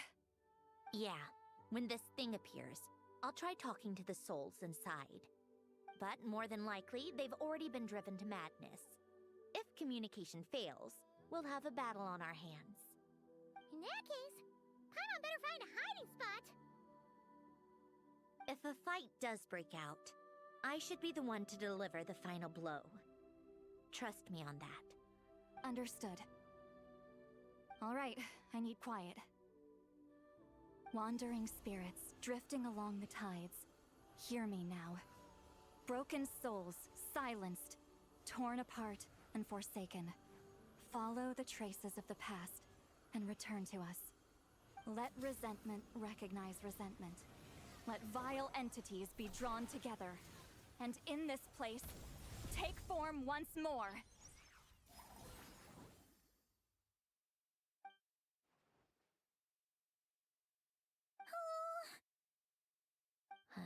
What now? Is that it? This is exactly why I deal in math, not magic. How are we supposed to know what stage the spell is at? It's like there's no logic to speak of. Mechanical science is so much easier to...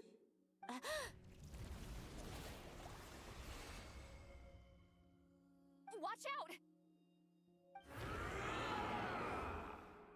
Hey, you! Or whoever's inside of you. I need you to listen to me. I'm a descendant of Fontaine's Lord Artificer, Hélène Guillotin. I can make you whole again and return you to the ley lines. You just need to work with me here. Sandrone! Looks like talking this out is off the table. All right, plan B. Time to blow off some steam.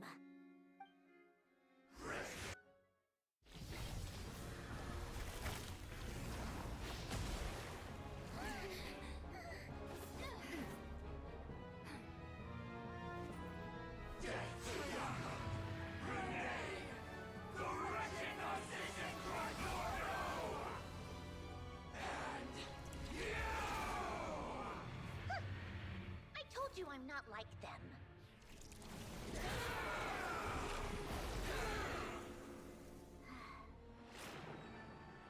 I'm stronger. Inverted. World formula. Reversion.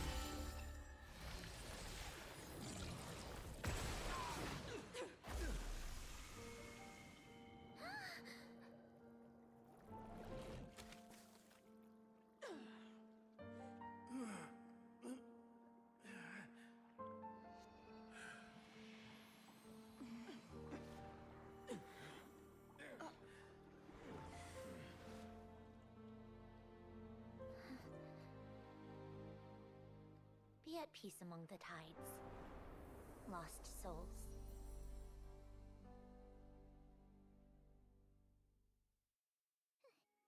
Is it over? Yep, told you it'd be a piece of cake. How did you do that back there? That creature was nothing special. Add a bunch of souls with nowhere to go, a touch of malicious energy, a few impurities, and a whole lot of resentment, and that's what you get. All I did was separate the original souls from the rest of the filth, allowing them to be accepted by the current rules of the world. The principle behind the world formula is divergence. Starting from a point of origin, it deconstructs and reconstructs the possibilities of the world to find certain answers. So, it would follow that reverse calculating the world formula allows us to achieve convergence and restoration instead. Using a numerological array, I was able to do just that. It's similar to the concept of homological reduction in mathematics. I reduced them to the basic fundamental essence of their being without changing their underlying nature. That meant... never mind. Judging by all the blank stares, I'm guessing you don't actually care. I think I finally understand how Outlanders feel when I ramble on about shaman stuff. Point is, it was super impressive! You really are amazing, Sandrone! You're just realizing that now?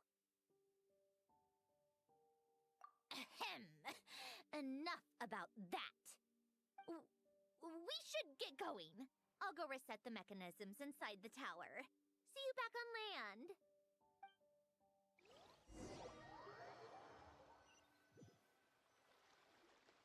Well, that's one old mess for the books. Glad to have that over and done with. Feels nice to do a good deed every once in a while. You helped everyone out a bunch and not cry, too. Kinda seems like you're just a good person at heart. I wouldn't be so sure. I'll be heading back to the Fatui soon enough. You two are too trusting sometimes. Fine. Just don't say I didn't warn you when it comes back to bite you. Well, where to next? Back to the ship? Yeah, your personal business, the Narcitsan thing, it's all resolved. That means you can see the people that need seeing now, right, Sandrone? Everyone's gonna be so happy you're back! You wouldn't catch me dead admitting to this before, but... yeah, I really have missed everyone. Columbina's a special case, though. This time, I'm definitely getting her back for all her annoying antics over the years.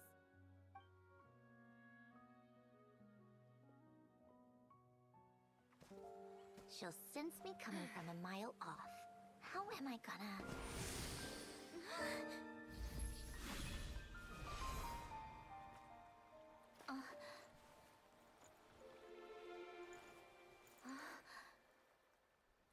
Sandrone?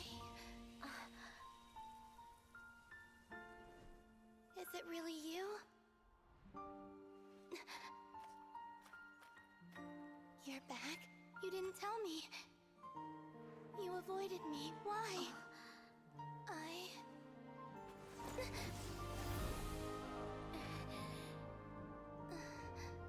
Sandrone? Now we're even. I missed you so much. That makes one of us, idiot. I'm here, Columbina.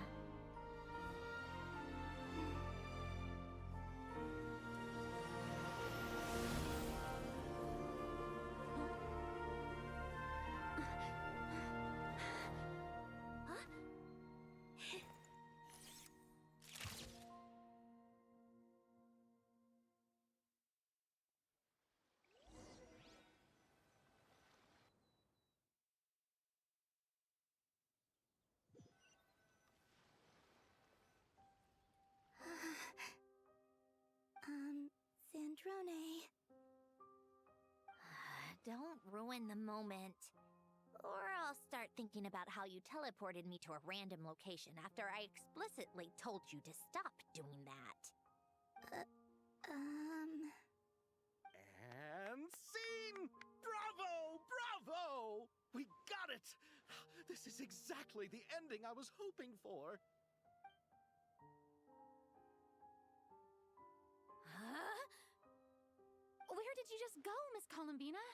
You vanished, and then the next second you were back hugging this, new friend here.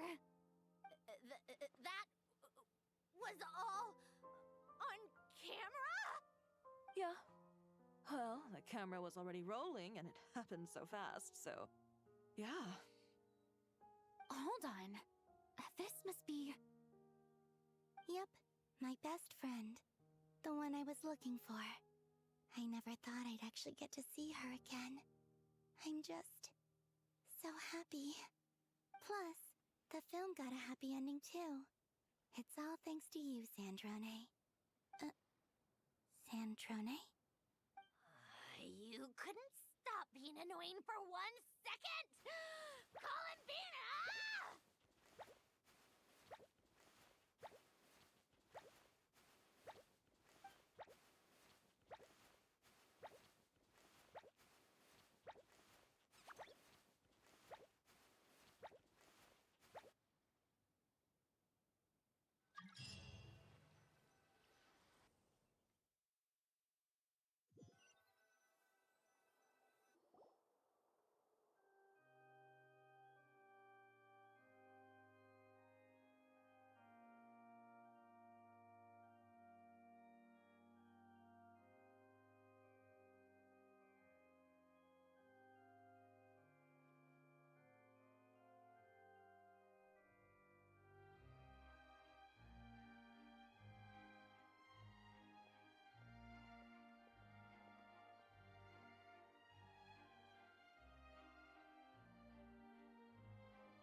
As expected, going to the opera house is the true way to enjoy a film. You get to see the audience's reaction in real time, too. The ending seemed to be received quite well.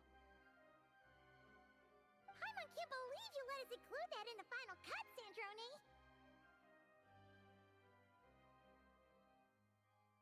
You even agreed to help us reshoot a couple of shots. Thanks a million. Most of it was caught on camera already, so it's not like I had much of a choice. Besides, the film I'm in is going to be anything less than perfect. What are you laughing at? Nothing. It was just interesting to see us on screen together. I'm glad this moment is going to be preserved forever.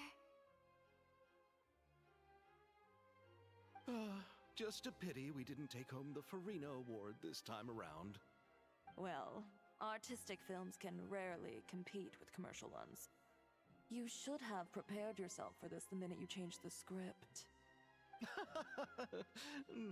True. Oh, did I hear someone mention the Farina Award? Come on, don't gloat! I won't. Our crew winning the Farina Award was a team effort after all. Costume design, script adaptation. Ooh, and the practical effects were so realistic. The flames and explosions even made me jump while we were filming. A lot of the effects were based on actual items the Special Patrol confiscated from criminals. Who knew they'd serve another purpose, right? But it turned out amazing! Really brought the thrilling scenes from the novel to life. Fontaine's film industry is seriously impressive. Which film did you vote for, Silali? Isn't it obvious? Great Detective Herlock, of course! That's the whole reason I'm here! You all should be proud, though. A lot of critics are saying really good things about your film, too. Longing and loss? Searching for something even after it's gone? It's a film that makes you think about life, and how important it is to explore those themes. Well, that is what the art of storytelling is for. Watching a film with friends is so much fun! There's so much to Let's throw a celebration later then. We're all old friends. Oh, we could find a place and chat to our heart's content. How about the Winglet? That's perfect! Friends and family are more than welcome too. So if you want to bring people, don't be shy. You all can head over first and make yourselves at home. I'll bring over some refreshments in a bit. I just have one more stop to make first. Can I come? Fine. Not like you'd listen if I tried to stop you.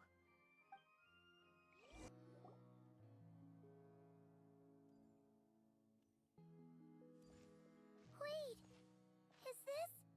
Yes. Here lies Lord Artificer, Elaine Gaeltan. This is his grave. Oh.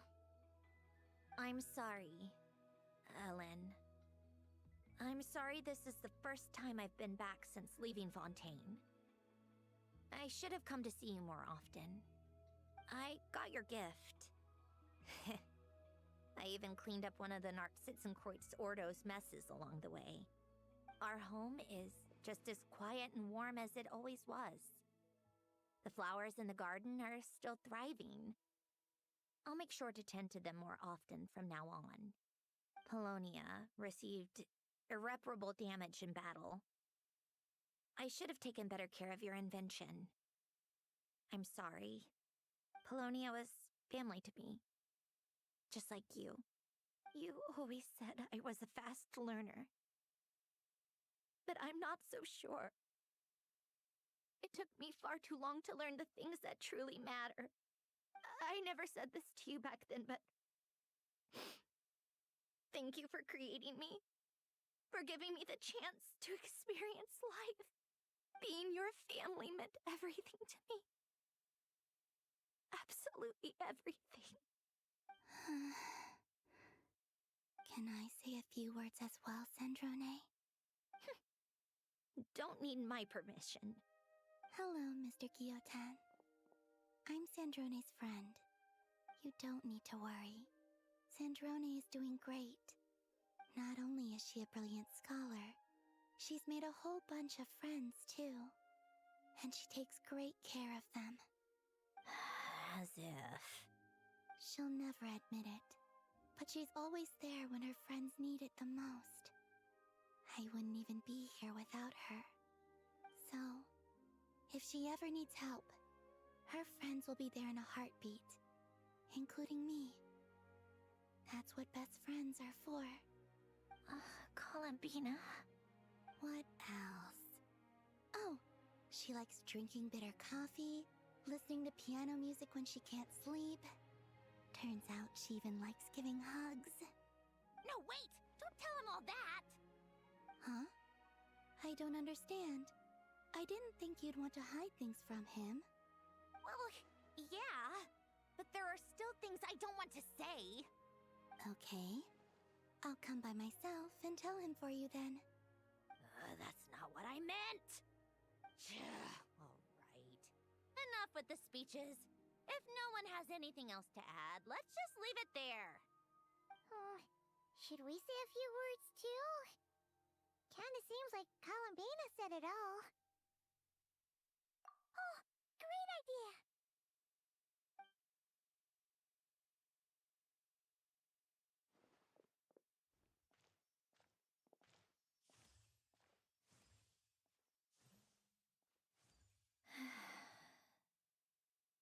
Goodbye, Ellen.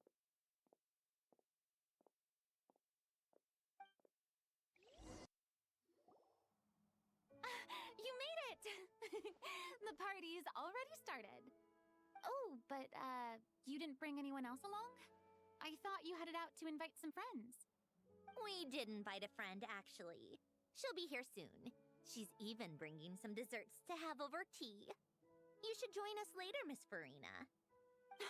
I do love a tea party. Then don't mind if I do. This seems like a fun occasion. Let's go talk with everyone. Good idea! We'll introduce you to all our old friends.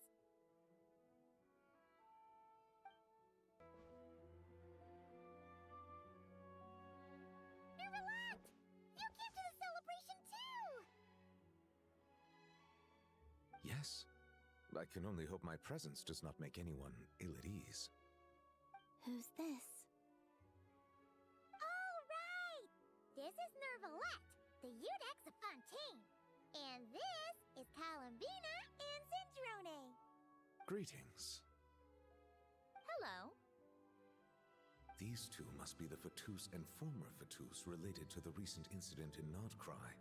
I read about them in the diplomatic report. The Udex? Oh, the dragon that cries a lot. Oh, well... Jeez, Columbina. That's your takeaway from all those Fatui meetings? Seriously? Is that truly how I'm portrayed in the Fatui's intelligence? You must put a lot of people in prison then. Well, it would be more accurate to say I pass judgment on their crimes. All trials in Fontaine strive for fairness and justice, so as to avoid imprisoning the innocent. So, only the people who deserve it get sent to prison. Well, deserve is quite a subjective metric, is it not? At the very least, I can promise that in every trial over which I preside, I make every effort to deliver a fair verdict.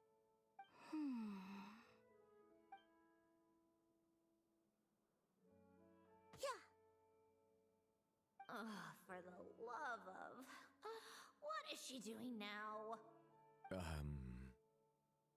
You seem like a good dragon. Not the kind that throws people in prison for no reason. I think we can get along just fine. Well, thank you?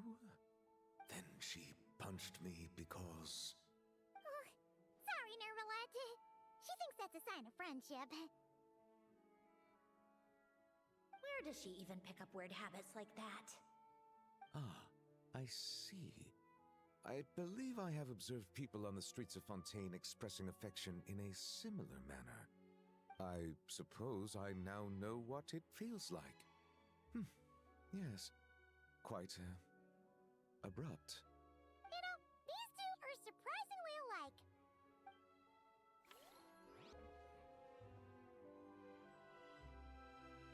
You made it. Sorry for starting the celebrations without you. No worries at all. We're just glad everyone's having such a great time. Oh, right. You've probably seen them around already, but let us introduce you for real. This is... Miss Columbina and Miss Guillotin, right? We saw the film you were in. It was so touching. Yep. This one started bawling her eyes out right next to me in the theater. I know. I didn't bring nearly enough tissues. Thanks. We saw your film too. I memorized all your names. Oh, guess we can skip the introductions then. Our effects were pretty over the top, right? Some of the extras in the big scenes were actual members of the Spina di Rosula. So basically, your contribution was creating realistic-looking chaos. That wasn't the only realistic aspect. Miss Chevreuse and Miss Emily were also kind enough to lend their expertise on criminal investigations and forensics. Oh, it was nothing. I was just honored to take part and help out. Wow! No wonder your film turned out so good! You basically had an expert in every field. Talk about a stacked crew! Oh, speaking of, want to join in on a round of tabletop troupe later, Miss Columbina and Miss Guillotin? I mean, what better place for a party than a party? Here we go again. That sounds interesting. Yes! Persuasion successful! What about you, Miss Guillotin? I guess one round couldn't hurt. Critical success!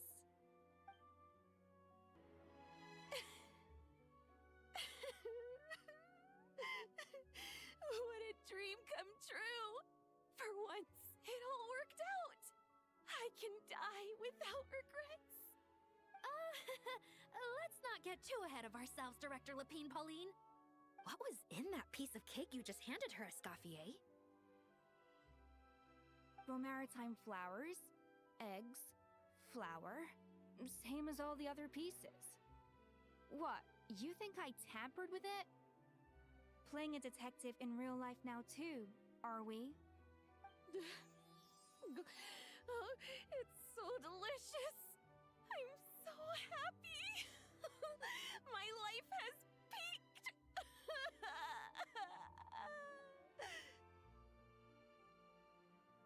Miss Lapine Pauline, look who I brought! Master! Wait, what happened to your face? Why are you crying? Never mind my face. Here, let me introduce you. This is Miss Charlotte and Miss Escoffier. Things are sounding lively over here.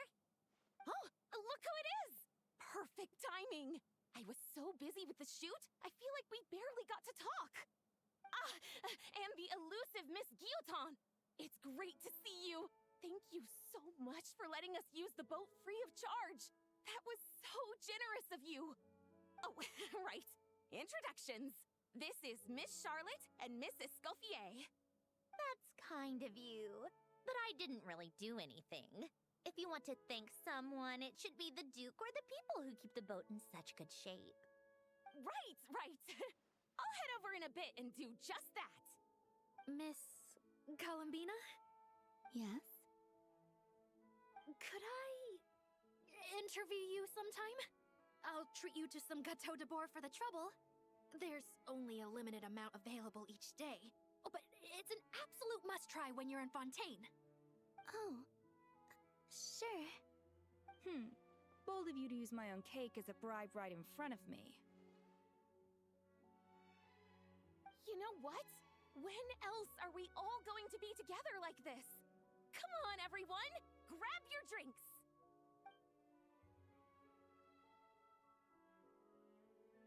Are we going to toast? Yup! Come on! Sante!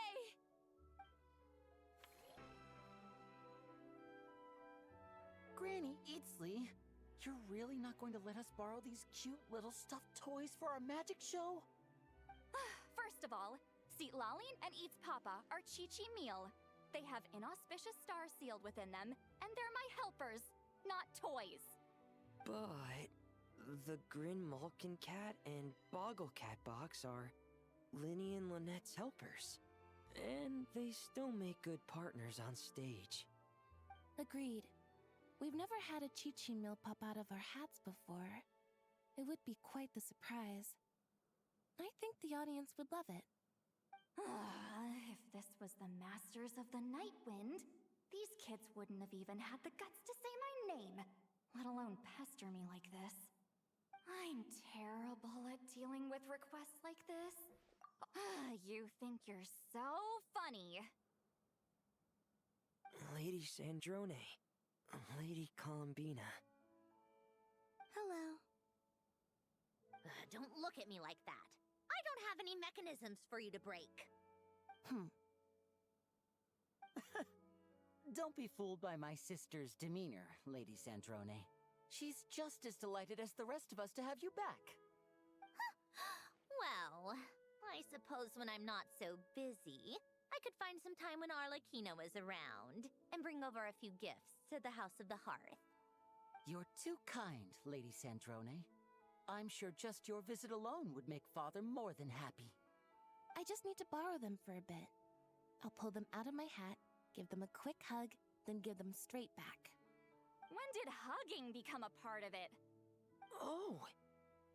I could lend you pair, so you have something to hug in the meantime. He gives really good hugs. I don't need something to hug in the meantime. The issue was never the hugs. How about this? You can have 2 VIP tickets right next to each other. Excellent view. Right next to each other?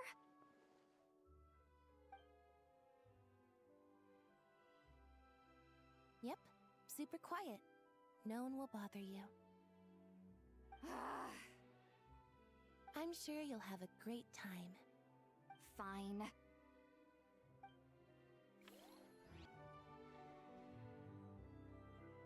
Wait a second. friends of yours. Veronique is the prop manager for Musketeer Pictures, and Mr. Baptiste is the author of The Two Musketeers. Yeah, former prop manager. Now we're just two criminals serving our time. Thanks to Duke Risley and Nurse Sijwin looking out for us. Not too bad, actually. You make it sound like I'm giving you special treatment. I just think the method of justice you chose to pursue is one people can respect. You are far too modest, Your Grace. The only reason we were even able to come to the surface for the festival is because you fought for it. It's also just good for the physical and mental health of the prisoners in general. Anyway, I suppose I have you to thank for keeping the Wingalet in such good shape. I never knew she could look so striking. I didn't do anything special. It was mostly the Traveler and the others. Don't sell yourself short, Miss Guillotin.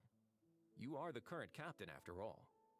In light of that, I have to ask, do you mind if I leave up some of the installations so the people back at the fortress can also enjoy the aquarium? Huh?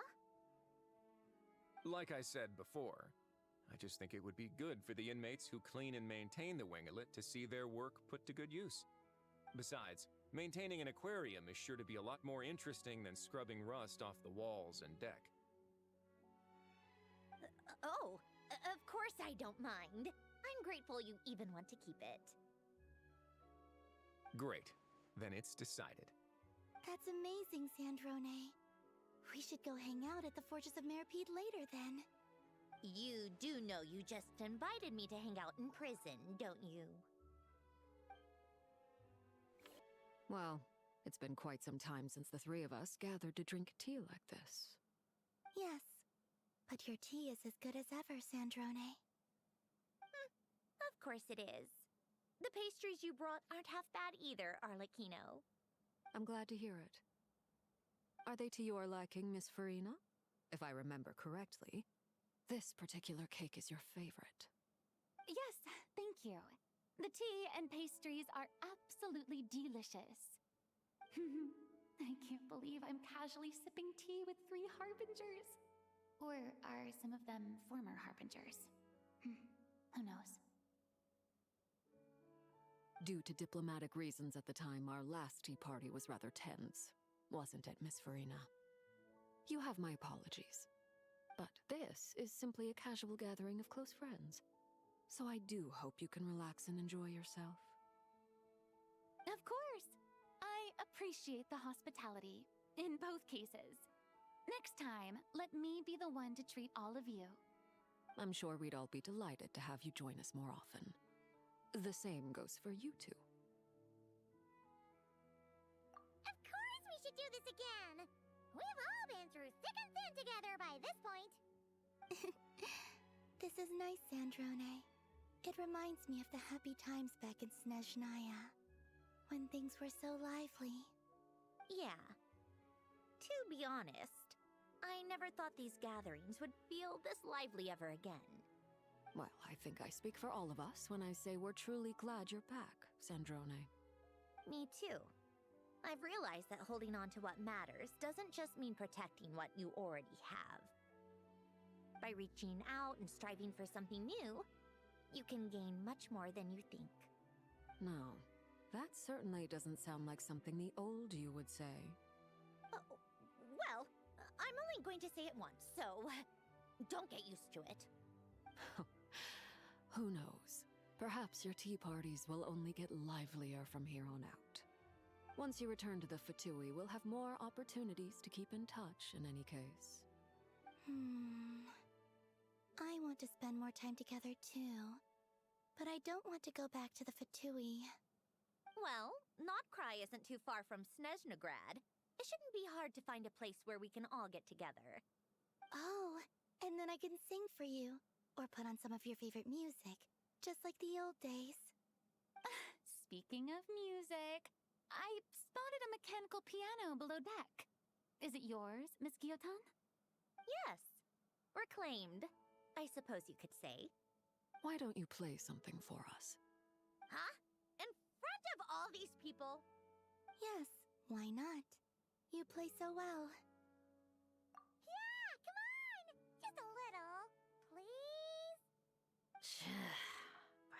Fine! One piece, and that's it.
Musketeer pictures! Everyone ready? I'm not sure I should be in this one. Of course you should. You might have primarily helped out another crew this time, but you're still a member of Musketeer Pictures. All right, thanks. I'll still stand a bit off to the side, though. Can I be in the picture too? Of course, Miss Veronique. I would have loved to have you in the last one, too, if circumstances had allowed it. Thank you, Director Xavier. Do I really have to be front and center? You're one of the lead actors! Of course you do! Nervous, Sandrone? No! All right, look at the camera! And 3, 2, 1... Musketeer Pictures!